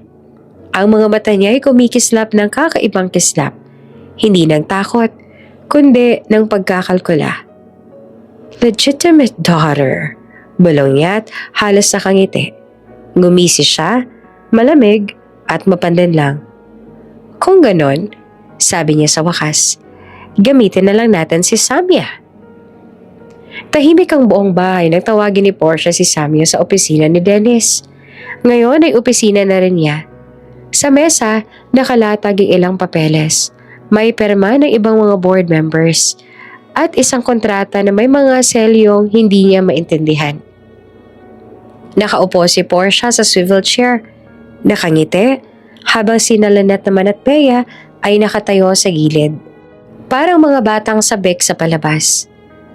"Umupo ka, Samya," sabi ni Portia sa kalmadong tinig na may halong utos. Umupo naman si Samya, hindi mapakali. "Ano po ito?" "Isang pagkakataon," sagot ni Portia sabay turo sa dokumento. "Isang paraan para iligtas ang pangalan ng tatay mo. Kung pipirmahan mo ito, mapapanatili mong buhay ang Ruiz Holdings." Napakunot ang noo ni Sanya. "Kontrata po ito ng kasal?"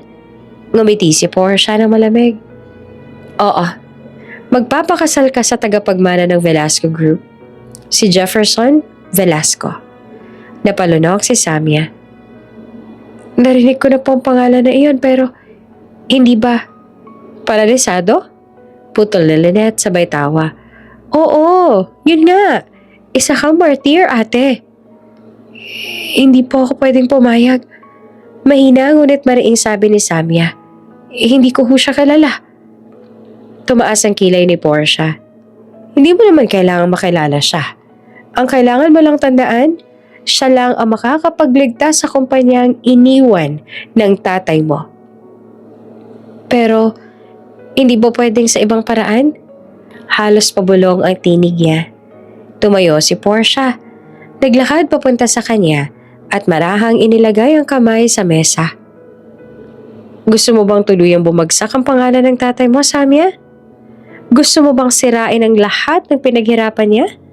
Lahat ng iniwan niyang pangarap?" Nanginginig ang kamay ni Samya. "Hindi ko po gusto yon. Kung gano'n ay pumirma ka." Tahimik ang buong silid. Ramdam niya ang bigat ng mga matang nakatingin sa kanya. Tila bawat tiktak ng orasan ay isa ring pagtulak sa kanya sa walang kasiguraduhang kapalaran.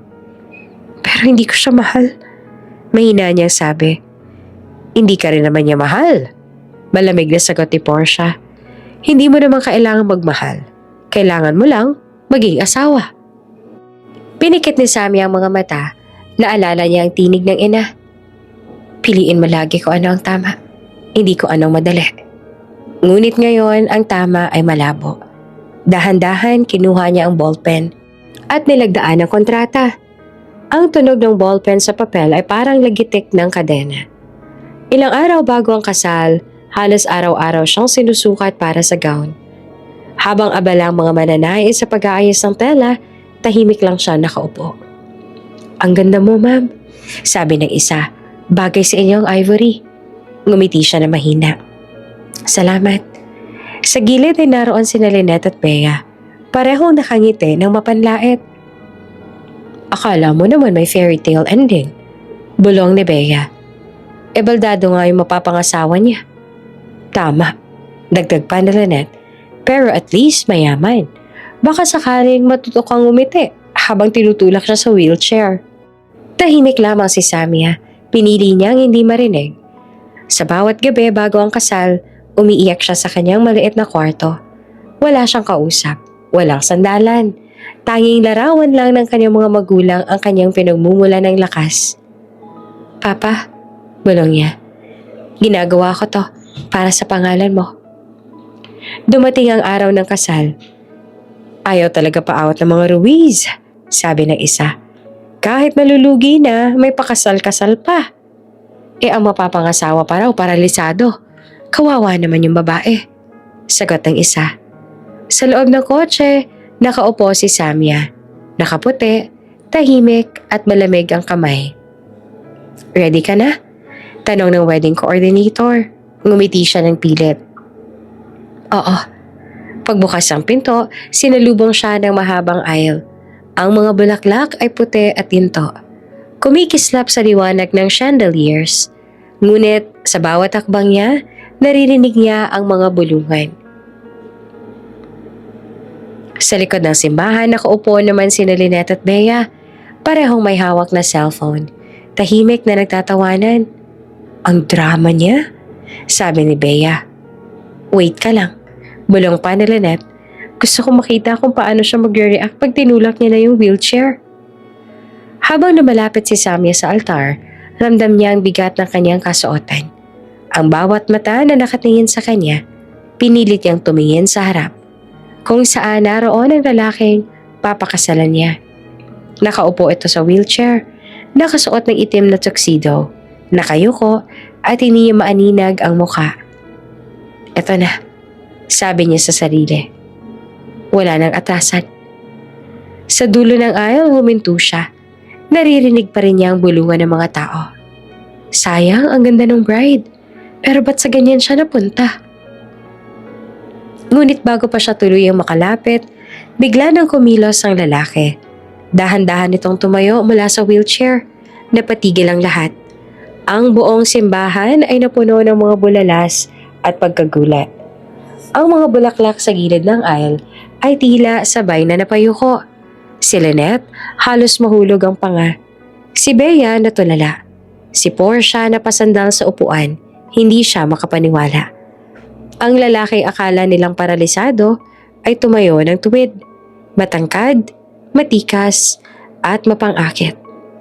Ang ilaw mula sa altar ay tumama sa kanyang mukha at doon lang nasilayan ni Samya ang malamig ngunit napakagapong anyo ni Jefferson Velasco. Ang mga mata nito ay malamig, matalim at puno ng galit. Lumingon siya kay Samya, dahan-dahan nitong inabot ang kamay. Let's get this over with. Malamig nitong sabi. Walang salita si Samya, kinuha niya ang kamay nito at nanginginig.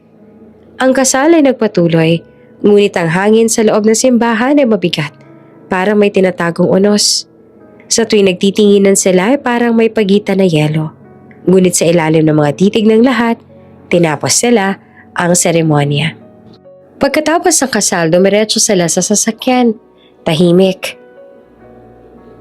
Hindi ko alam na nakakalakad ka. Mahinang tinig ni Samya. Marami kang hindi alam. Malamig na sagot ni Jeff. Pero huwag kang mag-alala.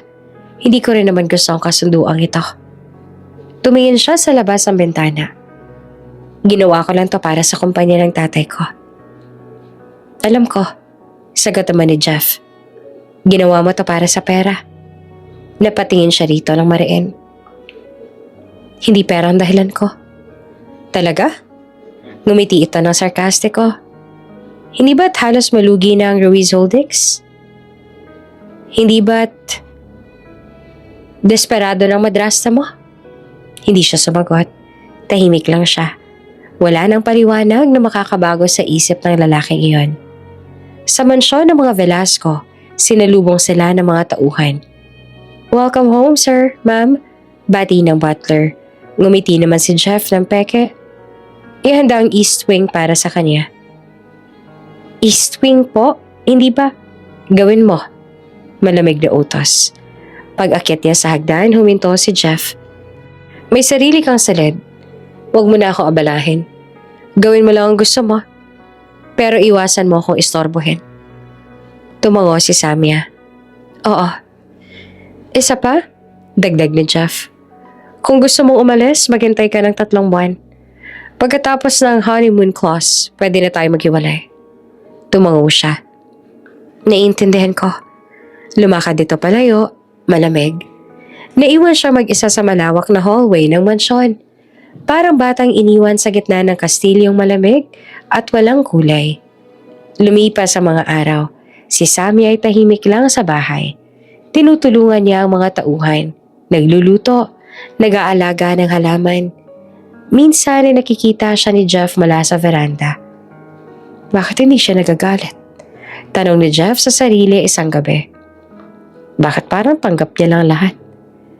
Habang lumilipas sa mga araw, unti-unti siyang nakikilala ng mga tauhan bilang mabait at mahinahon. Lahat ay humahanga sa kakababaang loob niya. Sir, sabi ng isa sa mga maid, ang asawa niyo po napakabait. Tinutulungan pa nga kami maglinis kahit bawal na siya dapat magtrabaho. Hindi sumagot si Jeff, pero sa isip niya, may bahagyang init na gumuguhit. Isang gabing umuulan, biglang nag-brown out. Sir, nakidlatan po ang transformer, sabi ng kasambahay. Nawalan po ng kuryente ang buong lugar. Okay, leave the generator. I'll check later. Nasa library si Jeff. Nagbabasa ng dokumento nang marinig ang yabag ni Samia. May dala itong kandila, bahagyang nanginig. Walang ilaw sa East Wing? Sabi niya. Pwede bang makitabi muna rito? Tiningnan siya ni Jeff. Sandaling nag-atubili. Bago tumango. Sige. Tahimik lang silang dalawa. Sa labas ay malakas ang ulan. May kulog rin. At tanging liwanag na kandila ay nagbibigay ng buhay sa dilim. Hindi ka natatakot sa kulog? Tanong ni Jeff. Ngumiti siya na mahina. Sanay na ako sa dilim. Tahimik ulit. Hanggang sa biglang napansin ni Jeff ang maliit na pendant na suot ni Samia. Isang kabibe na may ukit ng resort logo. Saan mo nakuha yan? Tanong niya. Ito? Sa Ruiz Resort. Sagot niya. Regalo to sa akin ng isang batang lalaki noon. Mga 8 taong gulang yata ako. Sabi niya pa nga, swerte raw yan. Natigilan si Jeff. Ano pangalan ng batang yon? Hindi ko maalala eh. Pero matagal ko na siyang nakalaro. May hawak pa nga siyang asul na saranggola nun. Sandaling natahimik si Jeff. Dahan-dahan at gumiti. Ako yun. Napatingin si Samia. Ano? Nagbakasyon kami nun sa resort ninyo. Akong batang may saranggola. Tinitigan nila ang isa't isa at sa unang pagkakataon, may ngiti sa mga labi ni Jeff. Hindi ng galit, kundi ng paggunita. Hindi ko akalain, mahina niyang sabi. Na ikaw pala yun? Sa labas ay patuloy ang ulan, ngunit sa loob ng silid, may kakaibang init na namumuong muli. Hindi pa pag-ibig, ngunit isang peraso ng pag-asa. Mainit ang araw nang dumating ang magarang sasakyan sa harap ng Velasco Mansion. Ang mga gulong ay marahang uminto sa pinto at marmol na driveway. Sa loob ng bahay, abala ang mga tauhan. Ngunit natigilan sila nang makilala ang bumaba sa sasakyan. Si Portia, nakasuot ng beige dress na halatang mamahalin. Sa likod niya ay sina Lynette at Bea na parehong nakangiti ng mapanlinlang. Wow! Ani Lynette habang tumitingin sa paligid. Hindi ko inakalang ganito kalaki ang bahay ng asawa mo, Ate Samia. May halong panunuya pa sa tono niya. Tumindig ang balahibo ni Samia sa tinig na iyon. Ngunit pinilit niyang ngumiti ng maayos. Nasa veranda siya noon, nagdidilig ng mga halaman. Nang makita sila, marahang ibinaba niya ang hose. Tita Portia, Lynette, Bea, bati niya. Anong ginagawa ninyo rito? Ngumiti naman si Portia. Malambing ang boses, ngunit malamig ang mga mata. Napag-isipan kong bumisita. Matagal na rin tayong hindi nagkikita, anak. Anak. Ang salitang iyon ay parang tinik na dumudulas sa lalamunan ni Samia. Pero hindi siya nagpapahalata. Lumapit siya, bahagyang yumuko bilang paggalang. Halina, pumasok kayo. Alok niya, maghahanda ako ng merienda. Huwag ka na mag-abala. Sabat pa ni Lynette habang palingalinga sa loob ng bahay.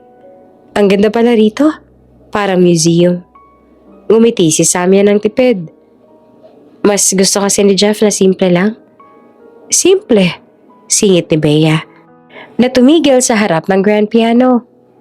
Kung ganito ka simple, edi ano pang marangya? Tahimik lamang si Samia. Sanay na siya sa ganitong pananalita. Dati, ang mga salitang ito ang bumubutas sa kanyang tiwala sa sarili. Pero ngayon, pinili niya ng manahimik. Sa loob ng living room, umupo sila. Pumasok ang mga katulong. Nagdala ng juice at cake. Si Portia ay ngumiti lang at tila mapagkumbaba. Samia, gusto ko lang sana makipag-ayos. Matagal na tayo may alitan. Siguro ay panahon na para ayusin ang lahat. Tumingin si Samia. Hindi makasagot agad. Ayusin? Oo, sagot ni Portia. Alam ko nasaktan kita noon. Pero gusto ko lang itama iyon. Gusto kong maging mabuting ina sa'yo ulit.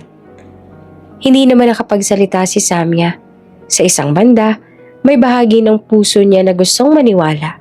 Ngunit may mas malalim na bahagi ng kanyang pagkatao na nagsasabing hindi ito totoo.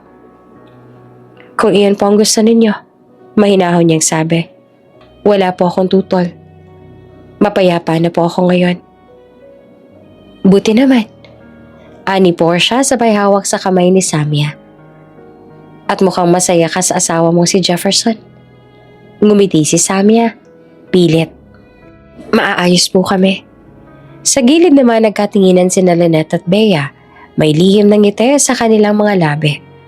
Pagdating ng gabi, pag uwi ni Jeff mula sa opisina, sinalubong siya ni Samia. Dumating si na Tita Portia kanina. Sabi niya, gusto raw makipag-ayos? Maikling tugon ni Jeff habang tinatanggal ang necktie. Ayos lang. Hindi mo ba gusto silang ipakilala? I already know the type. Malamig ang boses. Mabait sa harap. May patalim sa likod. Jeff, hindi lahat ng tao. Samia, putol niya. I've seen how they treated you before. Hindi mo kailangang ipaliwanag. Basta wag ka masyadong magtiwala. Tumango si Samia. Sige. Ngunit hindi niya alam kinabukasan, magsisimula ang panibagong bagyo. Ilang araw matapos ang pagbisita, kumalat ang mga bulong-bulungan sa loob ng kumpanya. Si Portia sa ilalim ng ngiti at paimbabawang kabaitan ay nagpakalat ng mga kasinungalingan. Alam mo ba, bulong ni Lynette sa isang kaibigan ni Jeff na madalas sa opisina. Narinig kong si Samia, may tinatago daw na lalaki. Dati pa raw niyang kilala, bago pang kasal. Talaga? Tanong ng babae. Hindi ko akalain ang bait pa naman niyang tingnan. Nako, sabat pa ni Bea. Maraming mabait sa tingin, pero iba sa likod ng kamera. Ang chismis ay kumalat, dahan-dahan, ngunit nakarating din kay Jeff. Isang gabi, habang nasa silid sila, biglang nagtanong ito. Samia, may gusto ka bang sabihin sa akin? Nagulat naman siya. Ano? May lalaking tumatawag daw dito kanina at hinahanap ka? Sabi ng staff, parang matalik mo daw na kaibigan? Napakunot ang noo ni Sanya. Kaibigan ko siguro sa kolehiyo. Si Arvin, engineer siya dati sa dati naming project. Tumango si Jeff, ngunit malamig ang titig. Engineer o ex-boyfriend? Napaatras siya. Jeff, hindi ko alam kung saan nanggagaling ang mga paratang na yan. Pero wala naman akong ginagawang mali. Tahimik lang ito. Tumalikod, kinuha ang cellphone at tumingin sa labas ng bintana. Hindi ko sinasabing nagkamali ka. Pero ayoko mapahiya. Mapahiya? Halos pabulong na tanong niya. Bakit parang iniisip mong totoo? Dahil marami ng babae ang ganyan. Sagot niya. Magaling magkunwari ng inosente. Hindi na siya nakasagot. Sa unang pagkakataon mula ng ikasal sira, naramdaman ni Samia na bumabalik ang malamig na pader sa pagitan nila. Ilang araw siyang hindi pinansin ni Jeff. Kapag magkasabay silang kumakain, tahimik lang ito.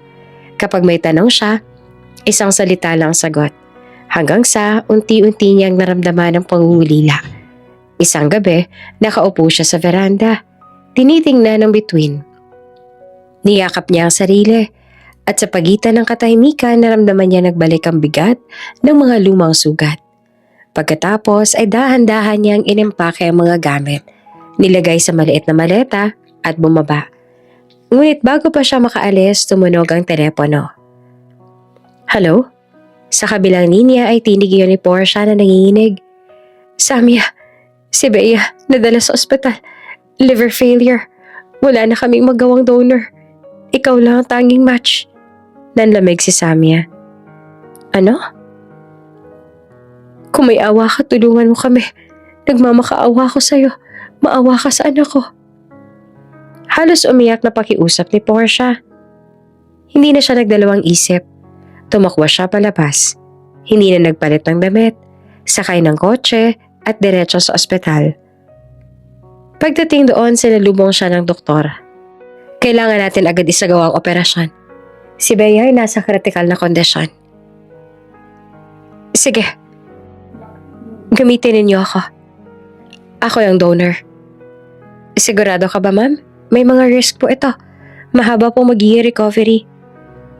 Kung ito lang ang paraan para mabuhay siya, gagawin ko. Paglapit niya sa silid, nakita niya si Portia sa labas. Umiiyak. Bakit mo ba ito ginagawa? Tanong ni Portia sa pagitan ng hikbi.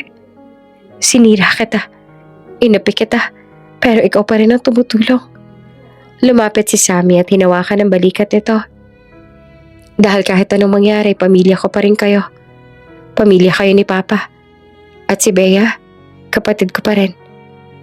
Hindi na napigilan ni Portia ang pagyakap sa kanya. Unang pagkakataon na totoo ang pagluha nito. Patawarin mo ako, Sammy. Hindi ko alam kung anong klaseng tao ako. Wala naman ako hinanakit. Sagot niya. Ang mahalaga, mabuhay si Bea. Abang hinahanda siya sa operasyon, ay dumating si Jeff. Nakasuot ito ng dark suit. Seryoso ang mukha, ngunit halata ang pagkabigla. Ano ginagawa mo? Tanong nito na halos hindi makapaniwala. Narinig ko sa doktor na ikaw magdodonate? Bakit? Tumingin siya rito at mahina ang tinig. Kailangan nila ako, Jeff. Pero delikado to. Hindi mo kailangang isugal ang buhay mo para sa kanila. Ngumiti siya ng marahan. Hindi ko naman to ginagawa para sa kanila lang. Ginagawa ko to dahil ito ang tama. Umiling si Jeff. Samia, hindi mo kailangang patunayan ang kabaitan mo. Hindi ko naman kailangang patunayan, Jeff. Sagot niya ng marahan. Ginagawa ko lang ang kaya kong gawin. Tahimik siya sandali bago nagpatuloy. Mahal ko ang pamilya ko, kahit nasaktan nila ako. Ganyan kasi magmahal ang mama ko noon. Walang pinipili. Napatitig si Jeff at hindi na makasagot. Sa sandaling iyon, unti-unting nabura sa isip niya ang lahat ng pagdududa. Nakita niya ang mga mata ni Samia, ang katapatan na hindi kailanman peke. Lumapit siya, hinawakan ang kamay nito. Samia, mahina niyang sabi. Hindi ko alam kung paano kita tatratuhin pagkatapos nito. Ngumiti si Samia, pagod ngunit papayapa. Simulan mo lang sa paniniwala. At bago siya dalhin ng mga nurse papunta sa operating room, muling tiningnan ni Jeff ang mukha niya. Parang ayaw niyang pumikit. Ilang oras ang lumipas, nasa labas si Jeff, magdamag na naghihintay. Si Portia, Lynette at ilang kamag-anak ay tahimik naman nakaupo sa waiting area. Tahimik lamang si Jeff, hindi siya umaalis kahit saglit, hanggang sa lumabas ang doktor. Successful po ang operation, parehong ligtas si Bea at ang donor. Nang marinig iyon, napaluhod si Jeff sa sahig, parang nabunutan ng tinik. Sa unang pagkakataon, tumulo ang luha niya. Kinabukasan, binisita niya si Sammy sa silid. Mahina ito, maputla, ngunit may bahagyang ngiti. Natapos na? Tanong nito na mahinahon. Oo, sagot ni Jeff. Buhay si Bea, dahil sa'yo. Tahimik si Samia, tsaka marahang umiti. Salamat sa Diyos. Lumapit naman si Jeff sa kama. Umupo siya sa gilid at tahimik na tinitigan ito. Samia, patawarin mo ko. Tiningnan siya ni Samia. Para saan? Dahil naniwala ako sa kasinungalingan. Dahil pinagdudahan kita. Kahit isang tapat na puso lang ang meron ka. Jeff, okay lang. Sagot niya ng marahan. Lahat naman tayo natuto. Ngumiti ito ng bahagya. Kung ganon, hayaan mong bumawi ako. Paano?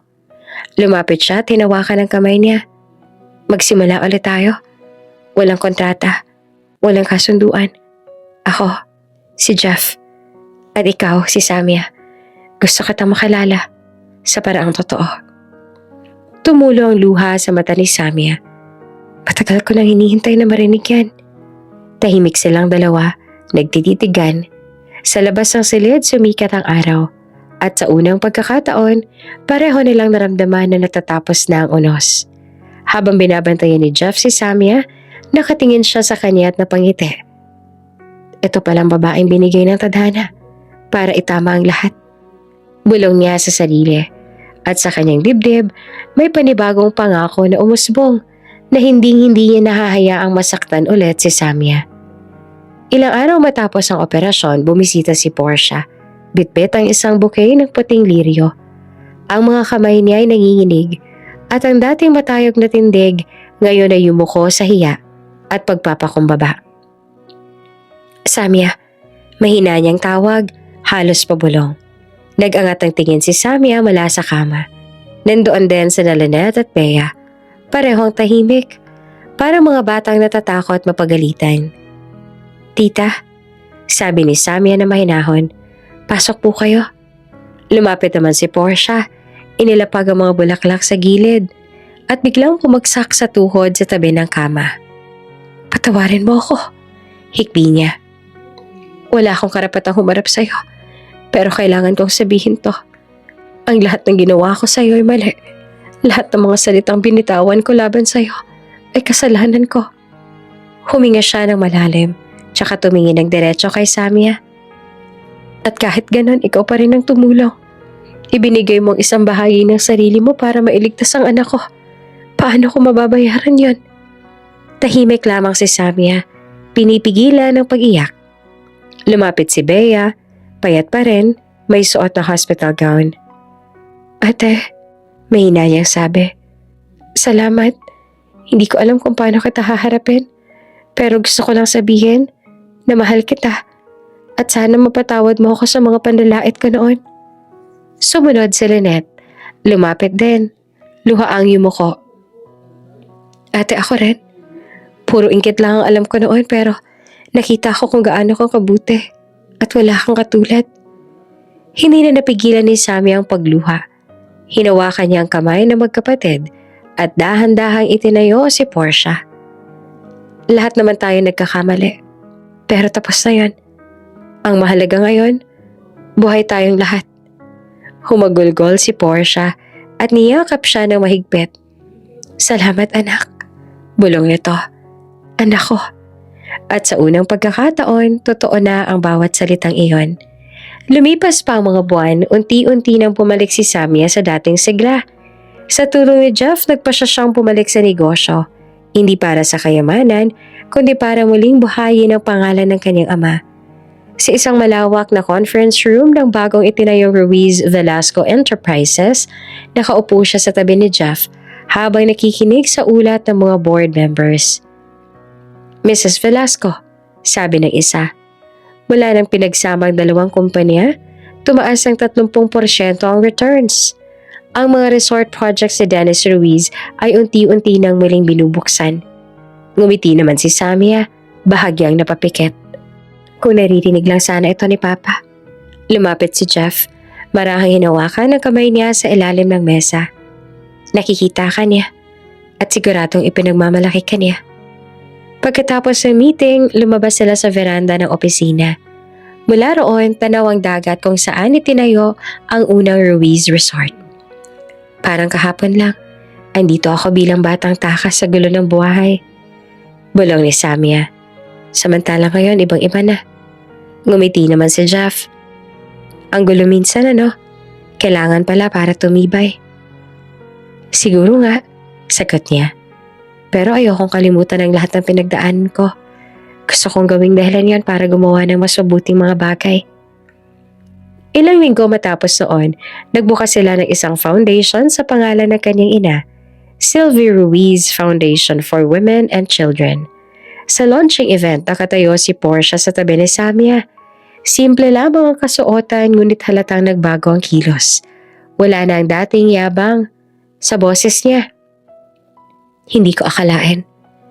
Sabi ni Portia habang pinagmamasa ng bagong pasilidad na makakabangon ako mula sa lahat ng kasalanan ko. At ikaw ang dahilan nito, Samia. Umiling si Samia. Hindi po. Si Mama po ang dahilan. Kung hindi ko naranasan kung paano siya magmahal, hindi ko rin malalaman kung paano magpatawad. Ngumiti si Portia. May mga luha sa mata. Isa kang biyaya, anak. Sa tabi nila si Lynette at Bea, abala sa pagbibigay ng mga relief goods sa mga bata. Si Lynette na dating mapanlait, ngayon ay isang masayahing volunteer. Si Bea naman palangiti, tinuturuan ng mga batang magbasa. Nang lapitan ni Sammy ang magkapatid, ngumiti siya. Mukhang busy kayo ah. Mas masaya pala to kaysa sa mga gala noon. Sagot ni Bea. Mas may saysay. Tama si Bea. Dagdag pa na Lynette. Salamat ate. Dahil sa'yo, natutunan naming lumaban para sa tama. Hindi lang para sa sarili. Ngumiti naman si Samia. Marahan silang niyakap pareho. Ang mahalaga, tuloy-tuloy lang tayo sa pagbabago. Sa di kalayuan, pinagmamasdan ni Jeff ang eksena. Tahimik, ngunit may ngiti sa labi. Makalipas ang 1 taon, dumating ang kanilang unang anibersaryo. Kinagabihan, suot niya ang simpleng puting bestida. Ang hangin ng dagat ay malamig. May dalang mga alaala. Sa dulo ng pier, nakita niya si Jeff. Nakatalikod, suot ang puting barong, nakatingin sa tubig. Jeff, tawag niya. Lumingon ito at sa likod niya ay tumingala ang mga ilaw. Dose-dose ng lantern sa dahan-dahang pumailan lang sa langit. Ano ginagawa mo? Tanong niya. Nakangiti ngunit halatang kinikilig. Lumapit naman si Jeff na may hawak na maliit na kahon. Hindi ako magaling magsorpresa, pero gusto kong subukan. Binuksan niya ang kahon. Nandoon ang bagong singsing. Mas simple kesa sa una, ngunit mas makabuluhan. Samia Ruiz Velasco, sabi ni Jeff. Ang tinig ay malambot ngunit puno ng damdamin. Nung una kitang pinakasalan, puno ako ng galit at maling akala. Pero ngayon, gusto kong pakasalan ka ulit. Hindi dahil kailangan, kundi dahil gusto kong makasama ka habang buhay. Napasinghap si Samia, napaluha na hindi namamalayan. Jeff, lumuhod ito sa harap niya. Will you marry me again? Tumulaw luha niya at marahang tumango. Oo, Jeff. Palagi kong sagot ay oo. Lumapit naman si Jeff, isinuot ang singsing at sa liwanag ng buwan, hinalikan si Samia. Hindi bilang kasunduan, kundi bilang 2 pusong naghilom sa gitna ng lahat ng sugat. Kinabukasan, nagkaroon ng renewal of vows sa tabing dagat kung saan dati ginaganap ang mga events ng Ruiz Resort. Ang hangin ay maamo, ang langit ay bughaw. Sa paligid, naroon ang mga dating empleyado ng kanilang pamilya, mga kaibigan at ang buong Velasco clan. Si Samia ay nakasuot ng simpleng puting bestida na gawa sa seda.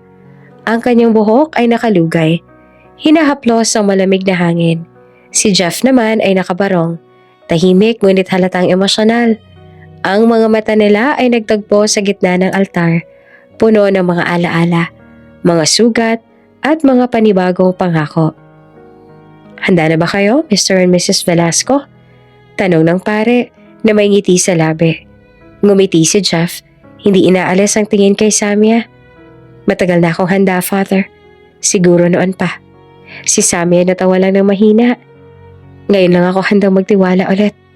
Kung ganon, sabi ng pare. Ngayon ay inyong pagpapatibayin muli ang inyong pag-iisang dibdib.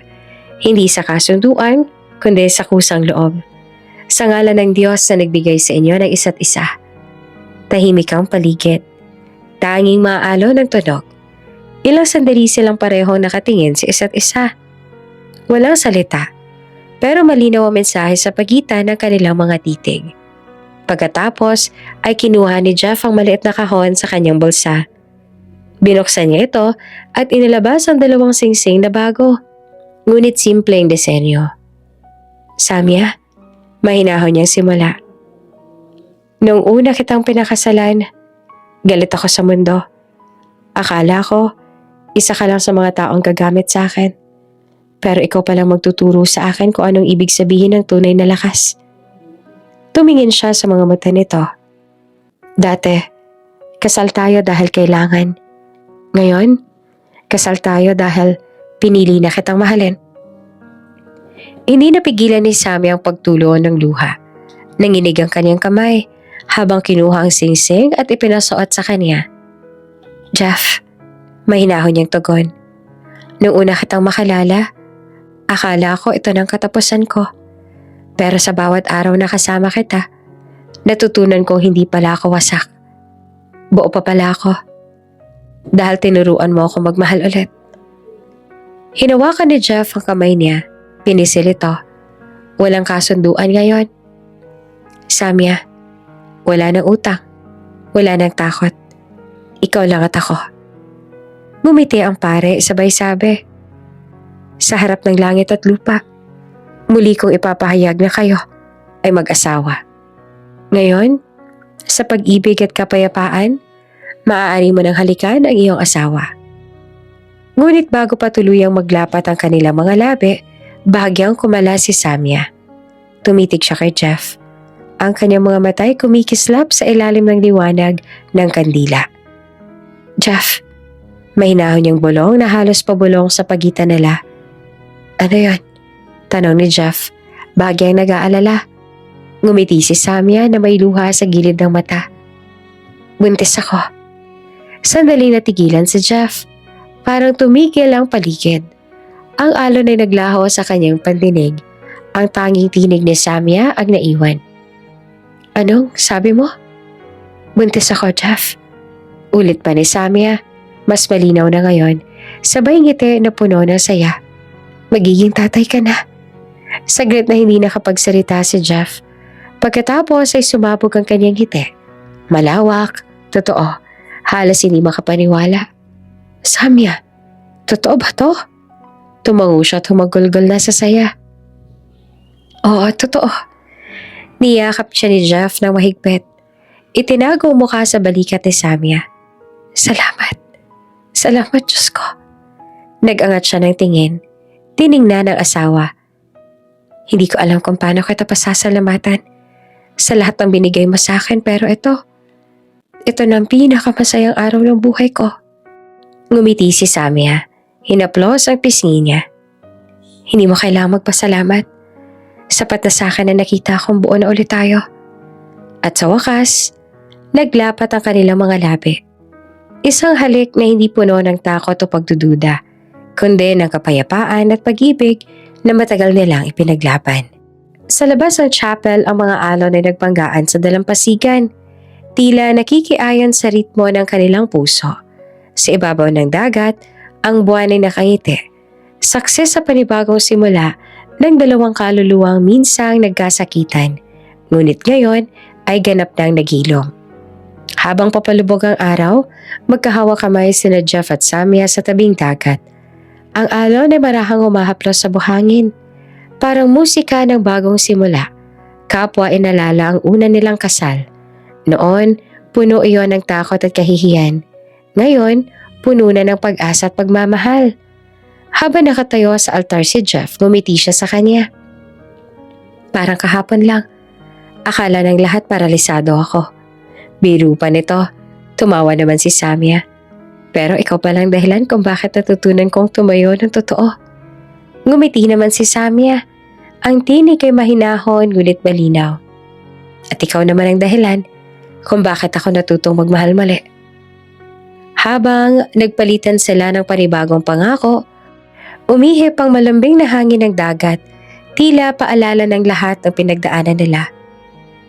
Akala ko noon, sabi ni Jeff, ang pinakamalaking trahedya sa buhay ay mawala ng lakas. Pero mali pala ako. Ano totoo? Tanong ni Samia. Ang totoo? Sagot niya. Tinitigan siya sa mata. Ang pinakamalaking trahedya ay mabuhay ng walang pag-ibig. At ang pinakamalaking biyaya ay matagpuan ka. Napangiti naman si Samia, marahang tumango. At ako naman, natutunan kong ang pinakamalalim na sakit ay pwedeng maging ugat ng pinakamalalim na pagmamahal. Nagtagpo ang kanilang mga labi sa gitna ng araw na unti-unting lumulubog at sa likod nila, ang kanilang mga pamilya hindi nahati, kundi buo na. At sa gabing iyon, habang kumikislap ang mga bituin, nagsimula ang bagong kabanata ng kanilang buhay. Lumipas ang 6 na taon, isang maaliwalas na hapon sa Memorial Park. Ang araw ay banayad. May halong simoy ng hangin na amoy dagat. Sa ilalim ng matayog na puno ng akasya, nakatayo si Samia. Nakasuot ng puting bestida, hawak ang isang basket ng mga bulaklak. Sa tabi niya ay si Jeff, nakasuot ng simpleng polo. Habang ang kanilang anak, isang batang babae na may mahabang buhok at ngiting katulad ng kay Sylvie, ay nakikipaglaro sa mga paro-paro sa paligid ng puntod. Tahimik na inalapag ni Sammy ang mga bulaklak sa puntod ng kanyang mga magulang. It's been a while, Ma. Pa. Sana hindi kayo nagtampo at matagal akong hindi nakabisita. Busy lang. Kayo naman. Lumuhod naman si Samia. Hinaplos ang malambig ang bato. At mahina niyang sinabi, Ma, Pa, masaya na ako ngayon. At sa wakas buo na ulit ang pamilya ko. Nang tumingala siya ay nakita niya si Jeff na papalapit. Bitbit ang anak nilang si Clara. Nakangiti si Jeff habang binubuhat ang bata. Sabi ni Clara gusto raw niya makilala ang lolo't lola niya. Tumakbo si Clara papunta sa puntod.